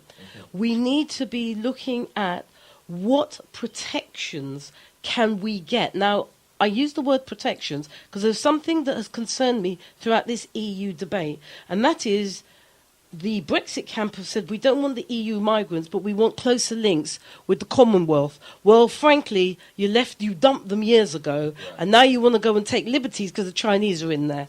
So I don't want us feeling that connection with the Commonwealth is because the Commonwealth is not in a strong place, so we are stronger, therefore we'll take advantage. So I think on an individual level as people, we need to keep an eye on the government and make sure that they're not roughing up our cousins abroad, because that is what my worry is when they start talking about the Commonwealth. Right. So there's that, and I think the third thing that we need to do is we need to be gathering around and looking at the crisis that women are going to suffer in the short term. Because when you get a lack of investment, when you have not millions but trillions wiped off the stock market, it means people are going to be scared to invest. If people are scared to invest, then you won't have jobs. And Leader Mbandaka said it earlier. We have a higher unemployment rate. So who's going to be the first to feel the pinch? We are. All right. Can I just ask you, Sister Oracle? You speak about all these things that we as a community need to do. How do you, in your own mind, how do you think we're going to do this? Are we doing these things as individuals, or are we doing this collective within a collective body? And if we are doing it within a collective body, which body? Right. for the Pentecostal church that I spoke about. Right, they're right. Yeah, they're on it. They're on it. They are on the case. They have already got dialogue with the government. Outside of the Pentecostal, because outside of that, you have grassroots movements of women's groups. There are also like there's black sections of the Labour Party, but I don't think they're called black sections anymore, that have gotten together and they're already speaking to people within. Are those like, for example, there's a black coalition. No, they're not Labour Party specifically. Yeah. Are you talking about the one with Vernon, that Vernon's in? I can't remember. I'm more speaking, but there's a black Labour group that is about galvanising around Jeremy Corbyn's agenda. Like black MPs for Jeremy Corbyn or Jeremy Corbyn's values or something like that. Momentum is not. No. Black. Yeah, but there is a black section to Momentum. Yeah. You're quite right. It's groups like that. Yeah, Vernon Patrick's in charge of it. Right, so yes, it is groups like that that are rallying around politically to make sure that what we need to be said is part of the debate, as well as individually. Because individually we can do things like contact our MPs and say we're not happy about this. Right. Because at the moment they're in listening mood. Oh, they're listening at the moment because they're in turmoil. So these are the things that we can do individually. Then there are the smaller groups, the grassroots groups, that we can join, that have agendas. So we work with them to make changes, to apply for grants, to make sure that we're shoring up the immediate area around us. And then you've got larger groups like the Pentecostal Church who are just doing so brilliantly. They're just doing so well politically in terms of getting people to come and sit around the table and set an agenda with them. What are they actually doing? No, I mean, yeah, they've got a lot of people attending church on Sunday, but what else are they doing? What are they doing? Well, they're doing things like speaking directly to the government. So you have a government that's listening to what they want. You have a government... Which is what? Sorry, I know you well, may not things be like looking Pentecostal, at immigration. So they want to change the immigration status so certain people coming in have an easier ride coming into the country. That's pretty much because of things like the Pentecostal Church, where they're saying, well, you know, we need to bring the family in. What are you saying, David? So that means that they're going to have a look at immigration in this country and change that balance. It's why people... We're assuming that they're going to look at it and change the balance. You're speaking very confidently. Because I feel that when you've got 45,000 people and those votes count, and you've got them as councillors in areas, they will make a difference. It won't be perfect. It's like a marriage. It really looks good and shiny, but there's rough bits where you've got to kind of negotiate your way through. So it's never going to be perfect. And it's not going to be perfect in the next year or so, but immediately we need to work to shore ourselves up. And that's what those groups are doing. So they are working. I'm going to come back to you on this point later on, Sister Urkel, but some people say that a Brexit vote is actually more beneficial for us being able to bring in our own family members from our nations over the EU's. There are many black Brexiters that argue that. One of them is Dreda Say Mitchell, who was on a lot of the different debates, even Question Time and these kinds of things. They argue that. Councillor Martin, let's come to you. And I know you're a politician, but as you stated. This is a relatively straightforward question to answer. Yes. But of course, I've argued this from the moment I became a councillor, that our people need to be wherever power and influence is being wielded, that's where we need to be. Right. Okay? And therefore means that we've got to become part of the structures that make up this society. Failure to do that will mean that our views, our opinions will be missed, indeed will be ignored. Okay? So let's take it further, though, and I think it's really quite important, but I alluded to this earlier on in relation to education and the context that underperforming schools and what causes them to begin to perform again. Okay, right. It takes motivated people, concerned parents, if you like. Yeah, that's what it takes. Those of us who are prepared to read the material, study it, and constructively engage education system. Yes. Similarly, if I may say so, with the police. If I was a white racist policeman, I would make sure I intimidate those people who I don't like. Okay? So intimidate them that they would not wish to become policemen. Why? Being a policeman is an incredibly powerful position.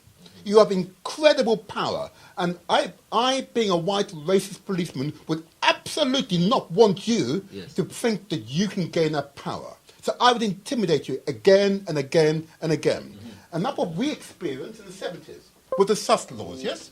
That's what we experienced, okay? Now, Therefore, that was quite careful, Councillor Martin. That's sounding on the negative side of a political conditions of these things. You know what I mean? You know what I mean? But it's my reaction to it, though. That's what was important. You see, the reaction was no. We would encourage our sons and daughters to enter the police force.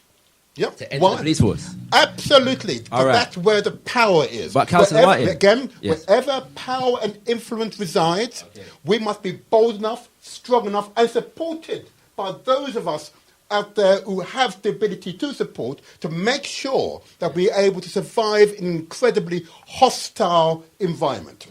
Okay. Now we've been doing that for a long time, though, Councillor Martin. Oh no!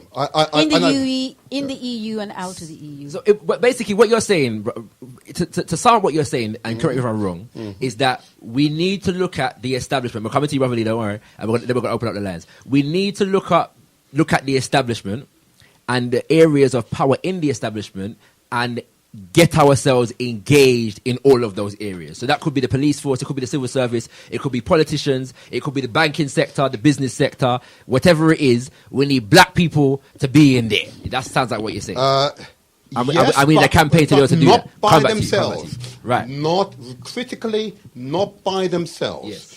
We, of all people, and I said it right at the very beginning when I became a councillor, I said it here in this studio, that, his name was different then, let me not call it that name, but the Chief of Chief Park Convoy, I asked him the question, should I allow myself to be put forward to become a councillor in this borough? He said, yes, do it, but he's not going to vote, though. That's strange, huh? That's strange. But anyway.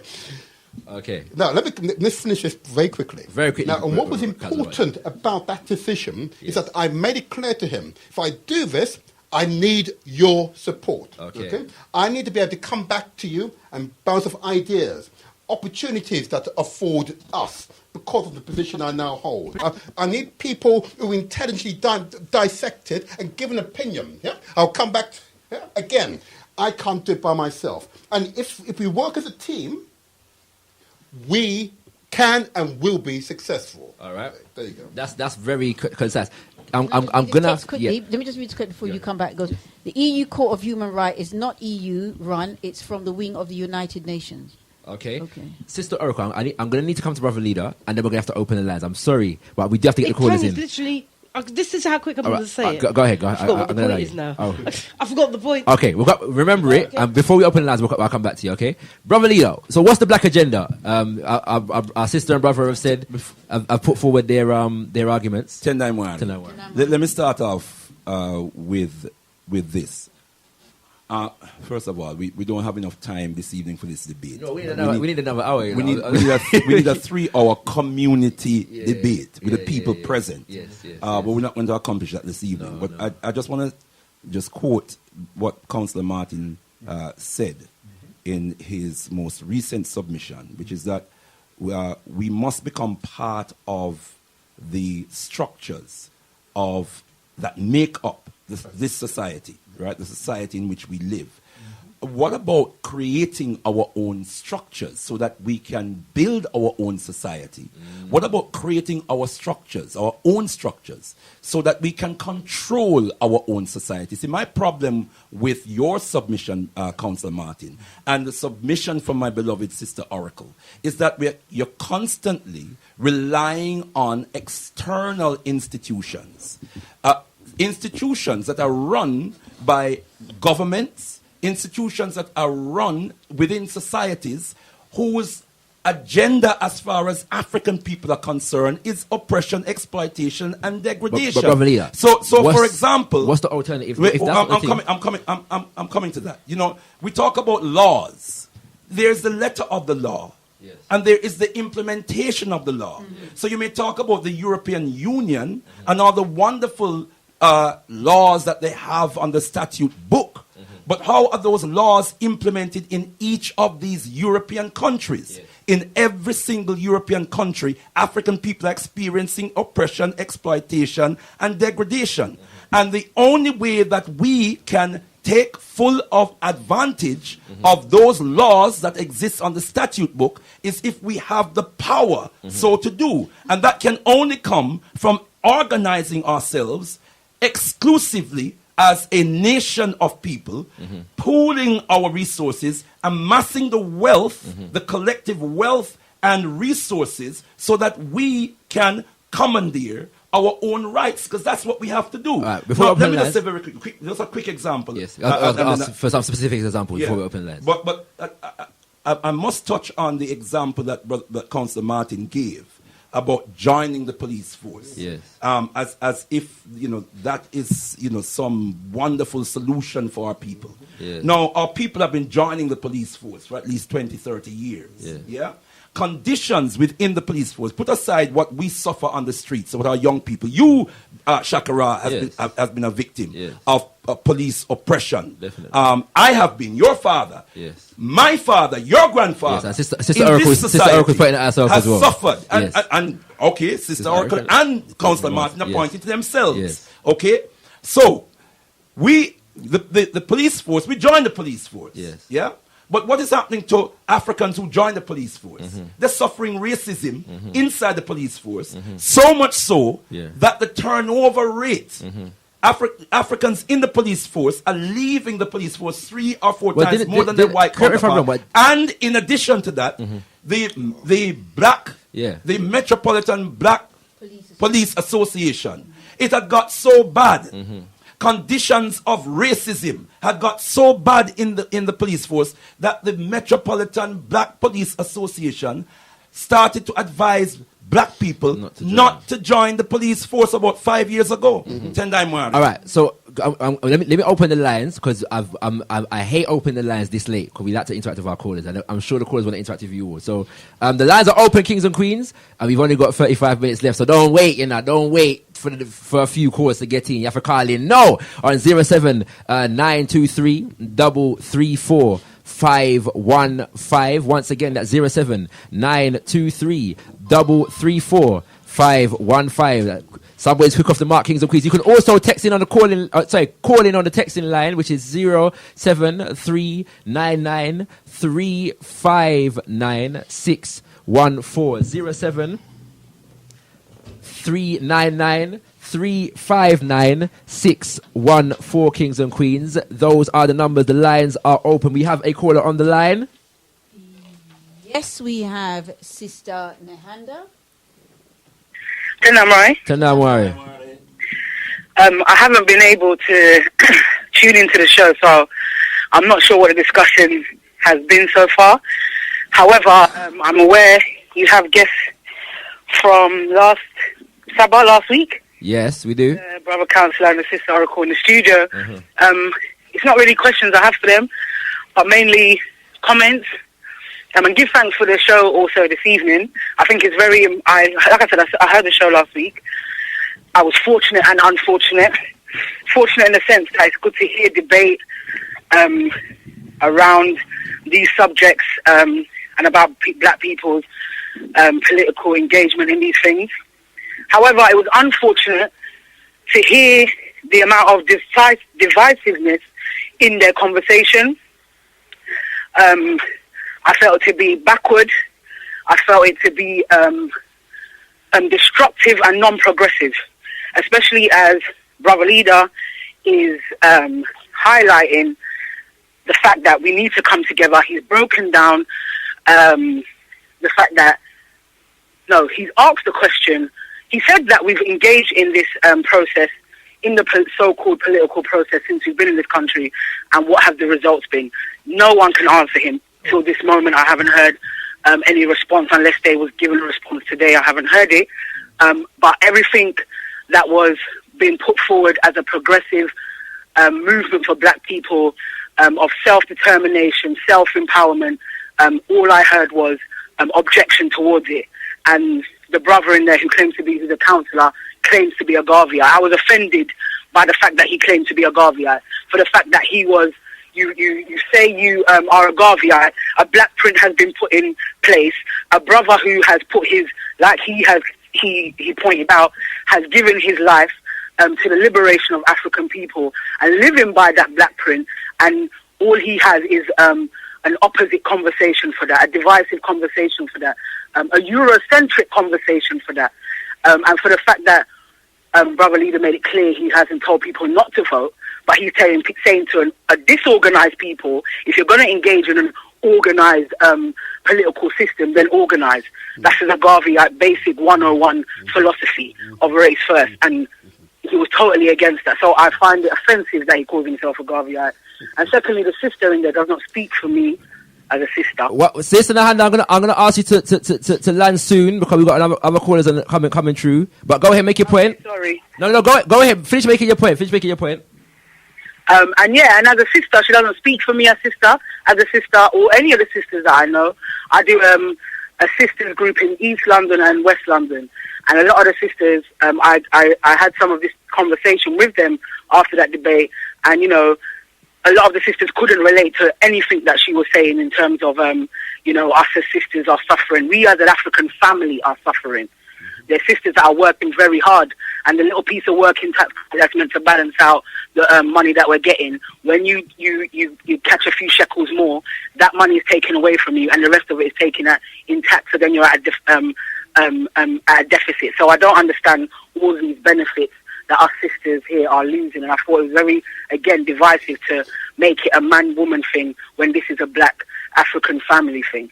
So I think as a people, it's good that we have debate, but we have to call out when people are being disagreeable unnecessarily and causing confusion and dysfunction amongst us, because we're at a time that it's not necessary and it's slowing us down. History has informed us that kind of conversation will never progress, help us to progress anywhere, and it's also, we need to call it out, and the same way he... Last sentence, please, sis. Voting, he dashed them where, we need to dash it where.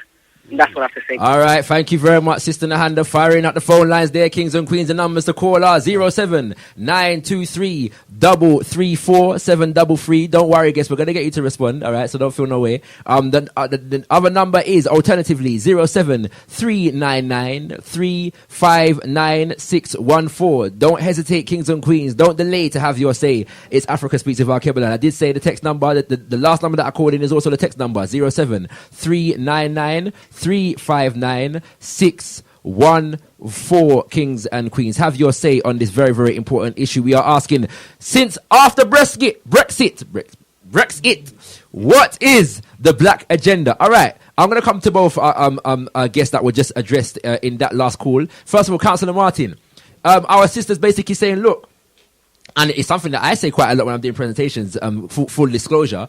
We've got more black politicians today than we've ever had in history. We've got more black lawyers, doctors, more black police officers than we've ever had in history.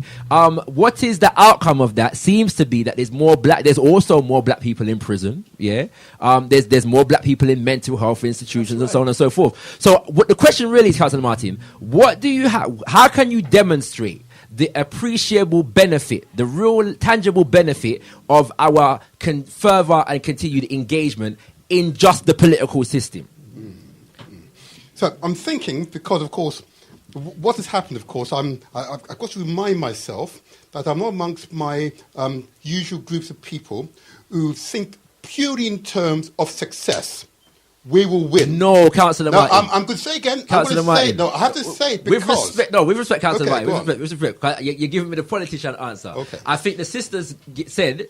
The sister I'd like to know what constituency that is. Yeah. Okay. No, Good. That's a good point. But because what our last caller just said is that what she's charging you with all due respect, is fighting against a model of success, if that makes sense. So that's the issue. Is not that we don't have a vision of success or an ideal of success. What is being said is that the arguments that you're presenting directly fight down something that is proven to be successful, which is the example of Marcus Mosiah Garvey. I'm thinking very carefully. All right, sorry, Councillor Martin. We have a caller in the line. Only because we've got a caller, I will get you to respond. Of course. Yeah, be patient with me, please. Tendai Mori, Brother Marcus, how would you like to join the discussion this evening?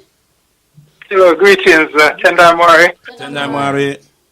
Yes, I'm quite enjoying the reasoning there. However, I'm slightly disappointed that, the guest Brother Martin and Sister, my apology, I can't remember. Sister Oracle? Sister Oracle, yeah, that shouldn't split me. But, yeah, what I kind of pick up is that, the Sister Oracle and Brother Martin is kind of abandoning the Pan-African, line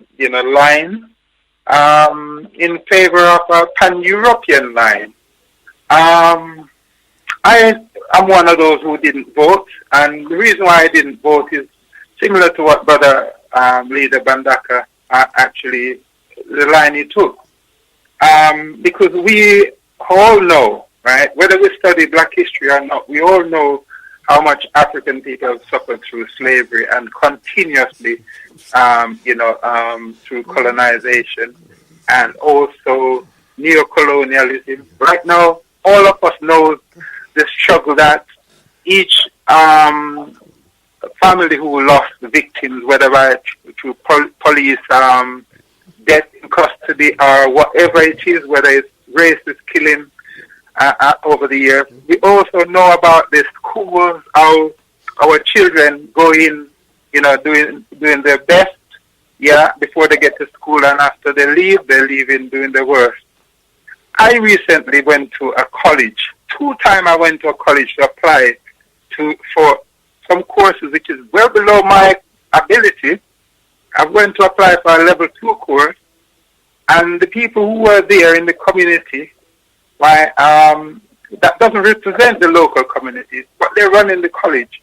They said I'm below primary level, right? I've got a level 5, qualification in management, and recently I went back again to do another course, and they came back with the same strategy, and even the questions they have as a skills test to get in, those questions was actually flawed because the questions weren't even proper questions. None of them could be answered correctly. All right, Brother Marcus, because of time, they're using those to block our children's entry to education.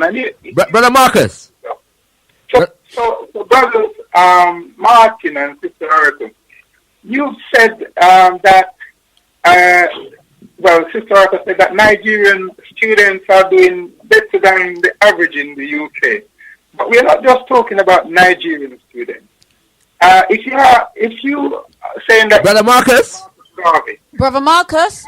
Sorry, Brother Marcus? Yeah, I'm going to finish now. No, but I do want to... Before you go on, because our question today is... Land the question, please. Yeah. Pardon me? Go ahead. Garvey. Yeah, if you represent Marcus Garvey, how do you equate that to actually voting for to stay in Europe, and also not recognizing the problem we have in the system as a people? All right, Brother Marcus, can I ask you a quick question, in relation to our question today is, after Brexit, what is the black agenda? So you thank you for relaying your experience, and your experiences. They're very valid. I actually put that into my question, But I suppose because you had to interrupt the question, you didn't hear it. Let me rephrase the question. As a people, black African people, how do we square our position to be wanting to keep Britain in Europe and not recognizing the struggle of our people as Pan-Africanists? Right. Okay. All right. Thank you, Brother Marcus, for that call there. Important call, kings and queens. You can do the same on 07923 334 515. Alternatively, 07399 359 614. Is Brother Leader promoting doom and gloom and negativity to the African community? Sister Oracle and Councillor Martin, way too embedded and faithful in the system, kings and queens. 07923 334 733. If I may respond. Yes, you may. I did cut you. I apologize, Councillor Martin. No, it's still time. Yes. It's so important here. You see, we're parents. Yes. Okay? And there's something I've instilled in all of my children. There's something that you can win. You can achieve whatever you want if you come up with the right strategy. Okay? That's what you've got to do. Strategy. Okay? Now, I talked about the school initially because that's how I got into public life, concerned about the quality of the local school that my children were about to go to, or if it was performing atrociously. But nevertheless, we were 98% of the children's population, and there were not one African who was a governor. And the school, despite it had, 28 odd teachers, only had one teacher, okay, and she was as an assistant. So give me a break. That school was never going to serve our people, okay. We had to be a part of the change process. The whole purpose of these institutions putting us through hell is to intimidate. And when I hear you then recite their words back to me, I become even stronger. I said, absolutely, I will not be intimidated. I will encourage our people. I don't think the principle of what you're saying is in question. I think the strategy that you're espousing, because it sounds like you're saying that your strategy is the inevitable strategy based upon your principle, and I don't think people are seeing that. So you're saying that if we're not going to be negative, we have to vote, or we have to become MPs, or we have to engage MPs in a certain particular way. And this so hold that for a second, because I know Sister Oracle has been waiting for a while. But and we also have a caller. Oh. Yes. All right. After the call, we're coming to Sister Oracle. Yeah. Apologies, Sister Oracle. Greetings, Brother Simba. The discussion this evening, brothers and sisters, after Brexit, what is the black agenda? Go ahead, Simba. Don't worry. I'm just checking if I can be heard, because my smartphone is not moving very smart at the moment. It's dodgy, but go ahead. It sounds all right. Yeah.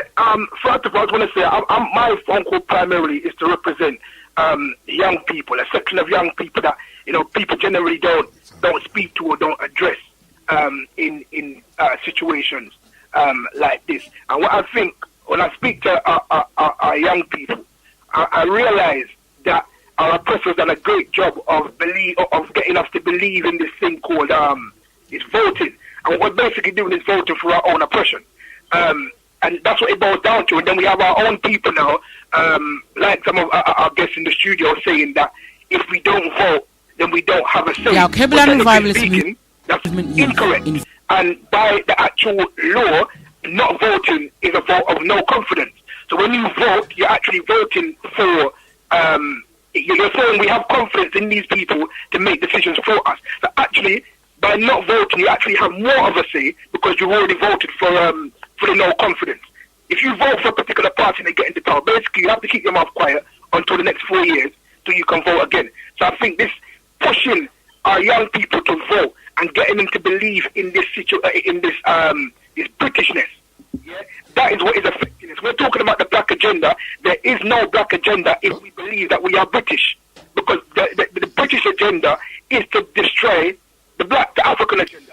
So if we as young people start to consider ourselves to be British, we're actually saying that we're basically adding to destruction of our own agenda. And I don't think sometimes when those of us who get involved in these political debates and political discussions, I don't think we understand the effect that it's having on young people. So we're discussing how this vote in the EU is going to affect our young people now and our young people in the future to come. But when the question is put, what is the black agenda? The question cannot be answered. We're speaking about the black agenda is talking to David Cameron and what's the guy, the fourth one, the mayor, what's his name, Boris. That is the response to what is the black agenda. Then it's raised about things like INAC, things like creating our own agenda, things like black schools.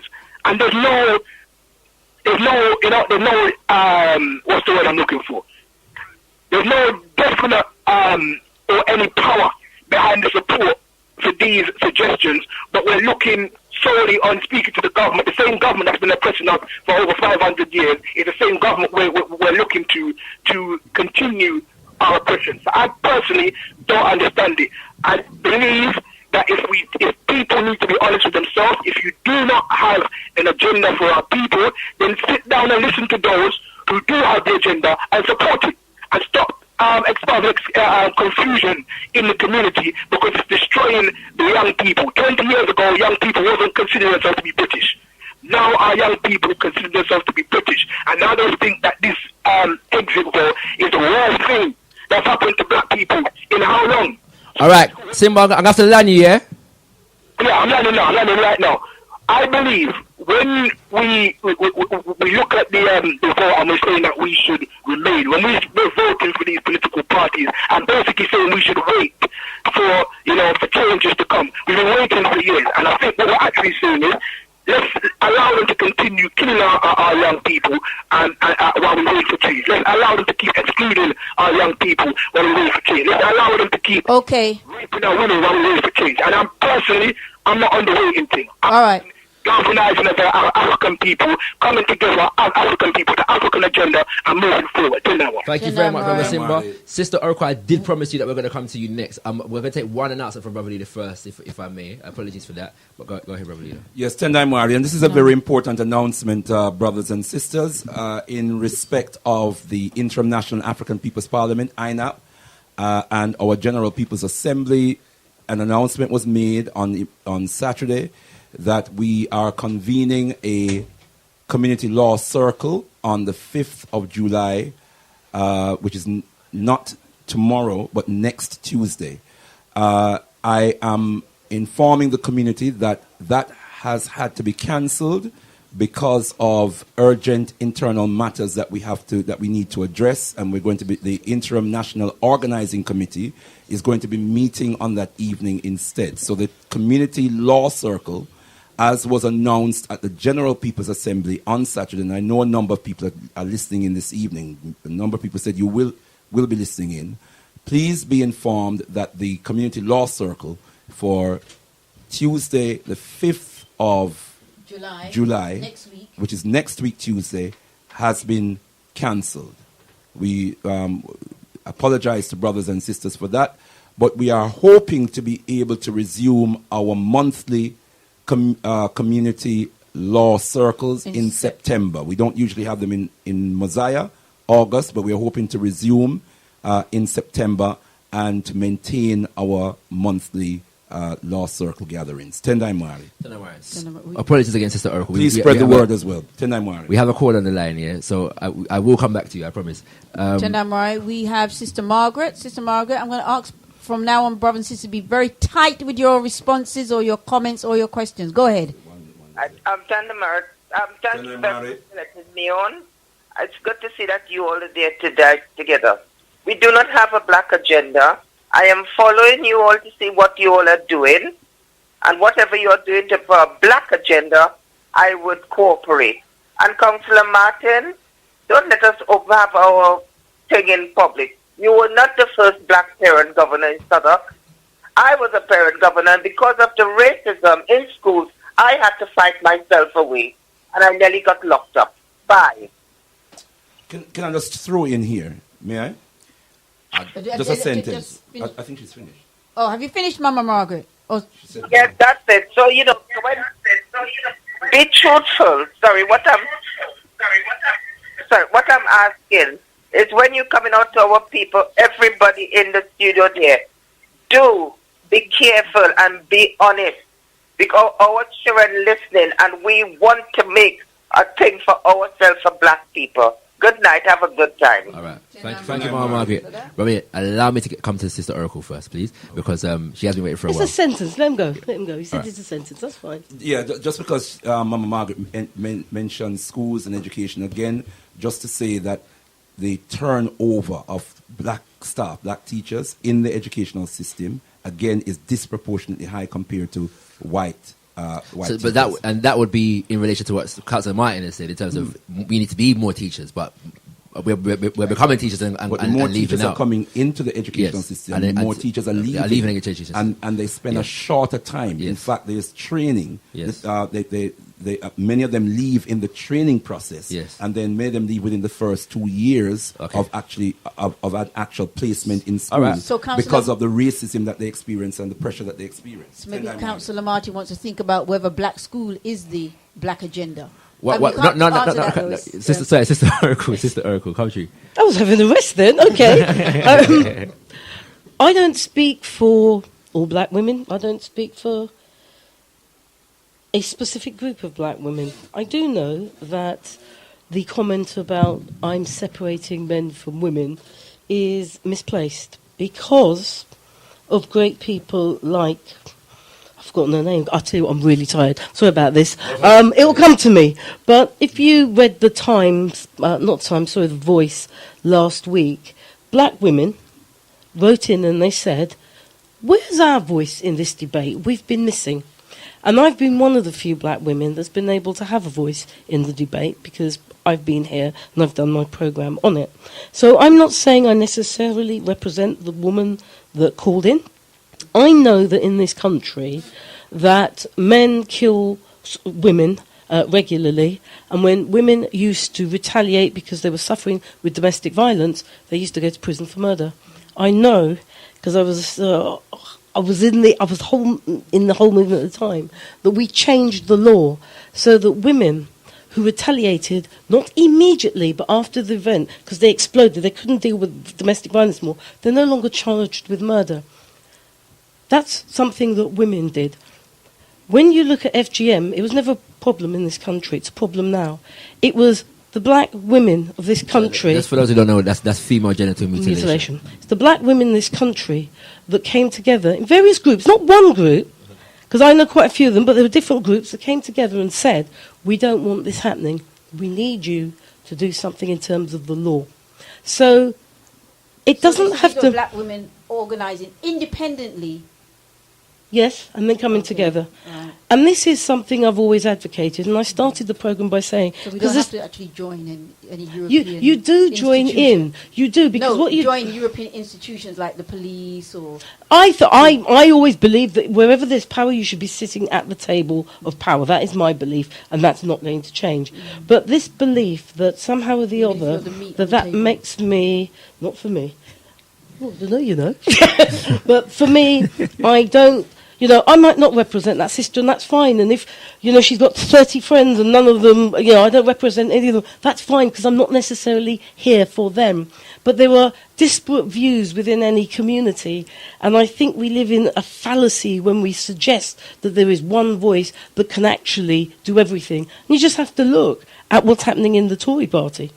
There's more than one voice going on there now. And the same thing in the Labour Party. So we're not one voice, and not every one group can deal with everything. So when I started the programme, I was very clear. You have this huge church that is a powerful movement within the black community. They play, 45,000 people in one venue. That's far more than some artists get when they're performing. So that's one.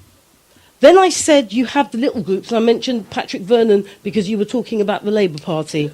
So he organised a group. So that was a black group that came together. To clarify, that they are called Africans for Jeremy Corbyn's values. That's their name. Yeah. But it's another group. Yes. So we organise in little groups, and then we play into the main system. Mm-hmm. And I don't understand why people find that offensive. To me, how else are we going to do it? Yeah.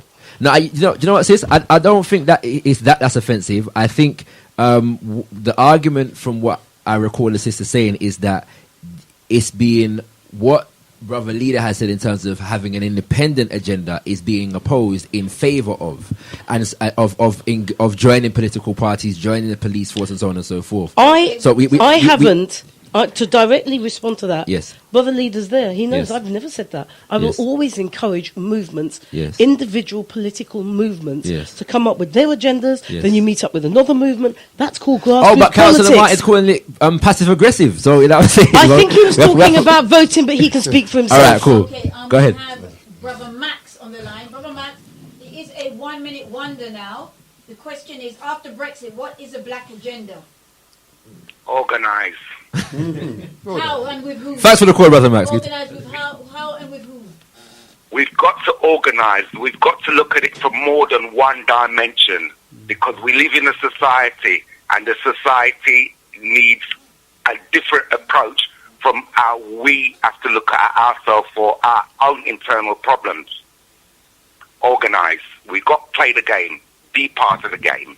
All right, so you organise within with the institutions. Organising within the system doesn't mean that you have to reject your cultural ideals. I would never advocate assimilation. Yeah. All right. Thank you, Brother Max. Thank you very much. Thank you very much. All right. But who agrees with that? We should organise. Indeed. In the system. That's going to be our last call, Kings and Queens. Okay. Yeah, because we've got but only because we've got 3 guests, and we need to just take the closing words, and the closing words can sometimes take a while. So we're gonna take some closing words from our guests. Just to finalize again, starting as we began with Sister Oracle. I think. This has been a very good discussion. Thank you for coming again. Just what I'm saying. In terms of moving forward and finalising this agenda, this black agenda that you speak of, what you've mentioned a few groups. Just to solidify, what groups are you involved in, or can you recommend that you think are forwarding a black? Are you a member of the Labour Party by any chance? No. You're not. Okay. Yes, forwarding a black agenda that you think you can get behind. That I think I can get behind. Yes. Or that you're a part of. Maybe that you're a part of. I would go to any meetings that would require the sorts of services that I'm capable of doing, but it has to either speak to a single agenda. So, for instance, when I speak with women on FGM, it's a single agenda. We're looking at FGM, how to deal with it. Yes. Might be education. Yes. Or if they have a wider political agenda, Yes. there have to be certain things on it. Okay. I don't understand. For me, if we're going to have a law for black people, if there's things we want, we have to cater for the widest possible group. Okay. So that's the sort of thing I'm involved with. Right. Which groups would I recommend? I wouldn't recommend, because people look at different things. Okay. But what they can do is literally go online and find the groups. They're there. If you're interested in education, Yes. if you're interested in... here's a good one for you. Right. I'm really interested in what's going on in terms of the way women come into this country as refugees. Yes. Very, very different treatment to men. Right. Phenomenally different treatment to Yes. men. So you can go online and you can find the groups that speak to each of these points. And that's how you work. Last quick question, yeah. A lot of what you're saying to me, and I'm sure listeners will appreciate that, a lot of the things that you're saying, you don't have to be necessarily engaged in electoral politics. To be engaged in these issues and not engaging in electoral politics doesn't mean that you can't have a concern or an engagement in these issues. So what's the value of the particular value of voting for you? Because if I'm a campaigner on, say, for example, women refugees, do I need to? Is it imperative that I place a X on a box? If that makes sense. Yes, and I'll tell you why I think it's important. And everybody makes their choice. However, in order for us to get the ear of the politician, yes. Once let's say we're 5 disparate groups.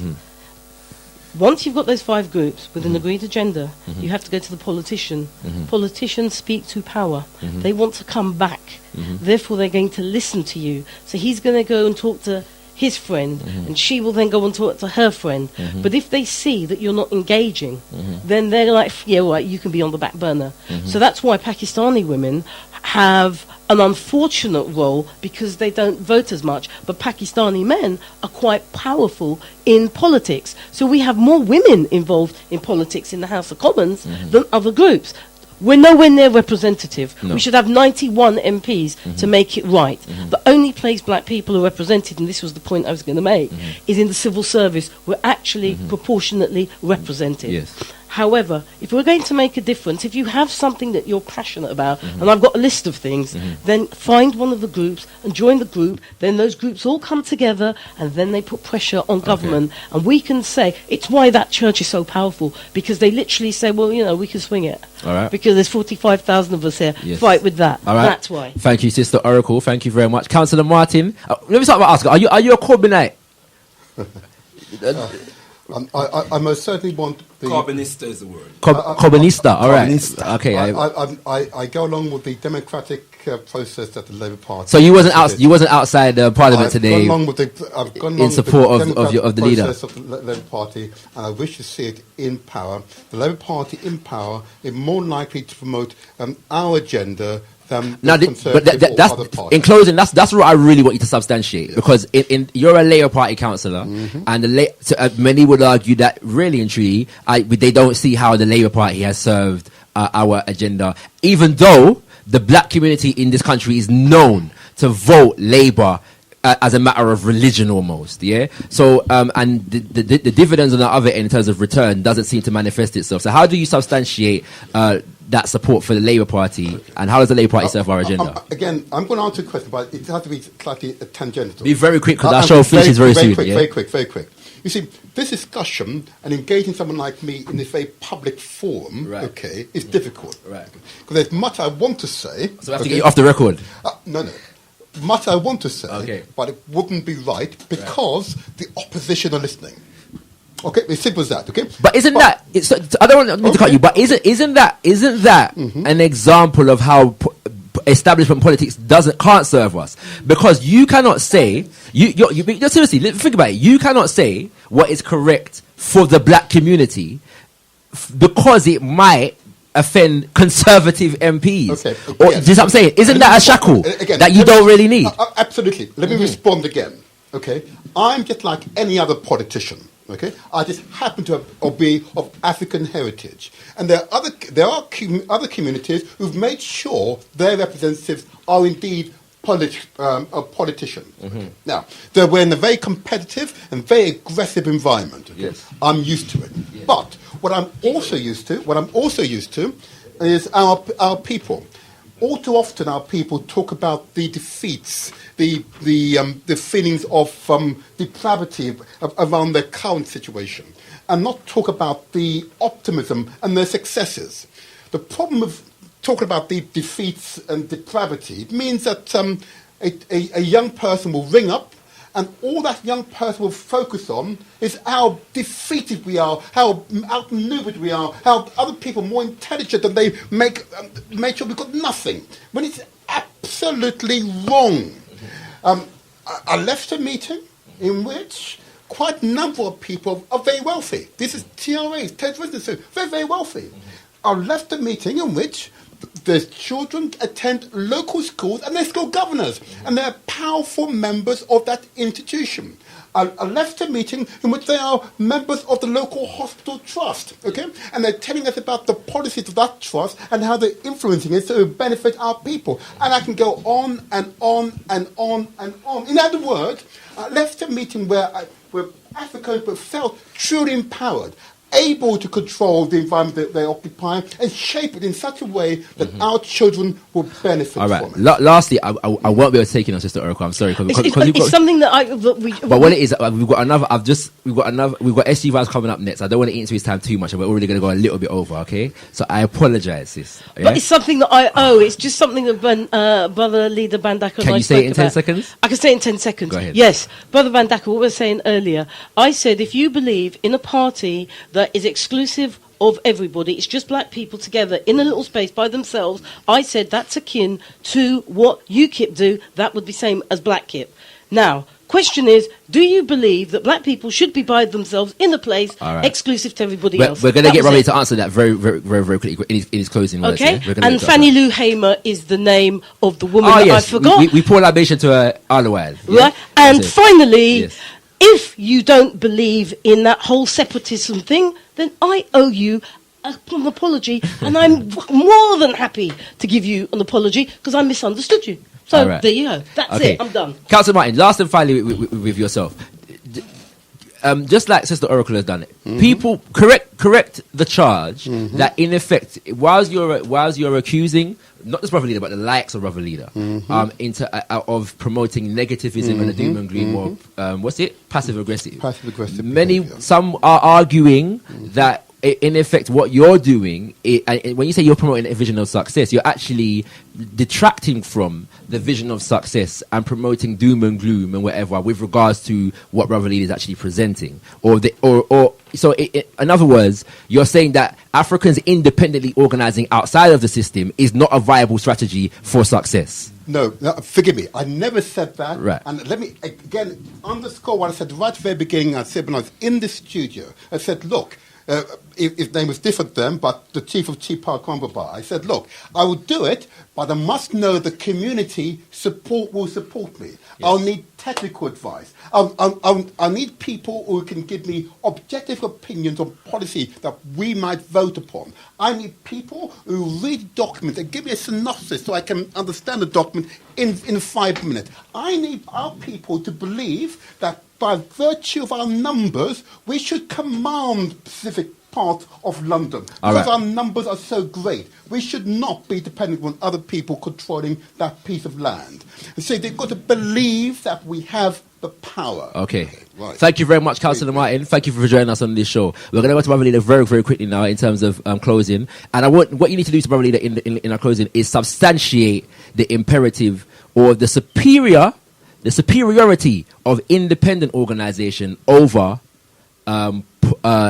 parliamentary engagement. Yeah. Party politics. All right, you've got a couple minutes here. Thank you very, very much, SG Vibes. I have to say to my sister Oracle that it seems like something of a double standard to champion the cause of women meeting exclusively to advance women's concerns and to discuss women's concerns and advance women's issues, and then to imply that there's something wrong about Africans organizing among themselves exclusively to empower themselves and to address our issues, and to compare that with Nigel Farage, who is a white man, who is a white supremacist, who is on that side of that racial divide that has subjected African people to oppression and exploitation, degradation for over 400 years. But that's what I started by saying, that if I Sorry, Sister Oracle. Sorry, it's because I wasn't talking about politically coming together. I was talking about living. I was talking about having a piece of land. Sister Oracle. Yeah, can we close? We can't entertain too much discussion. Sorry.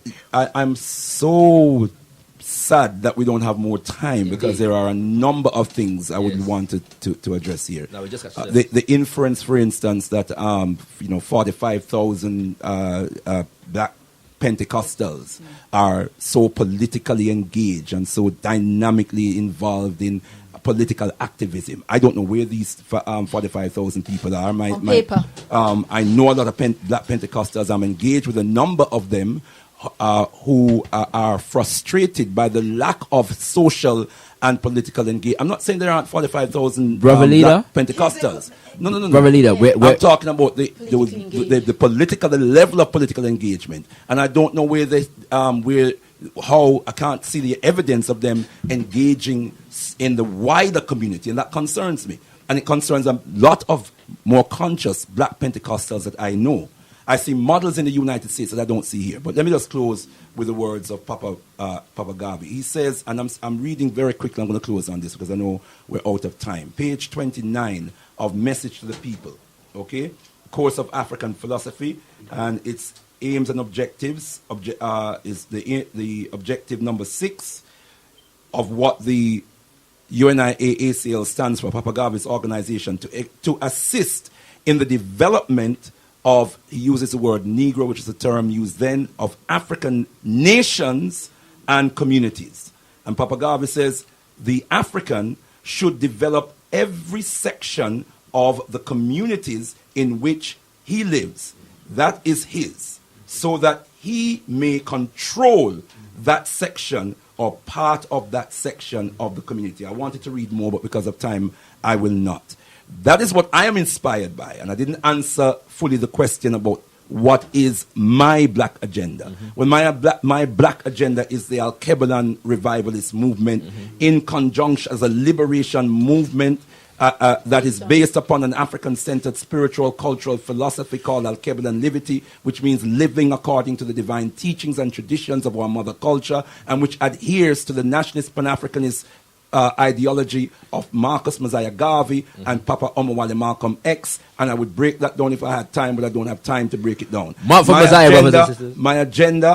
black agenda for our people is the interim National African People's Parliament, where we're seeking to mobilize African people to pool our resources, to organize our ideas around our own agency, our own capacity, and build a nationwide independent representative body that will promote, preserve, and protect the best interests. My last point is this.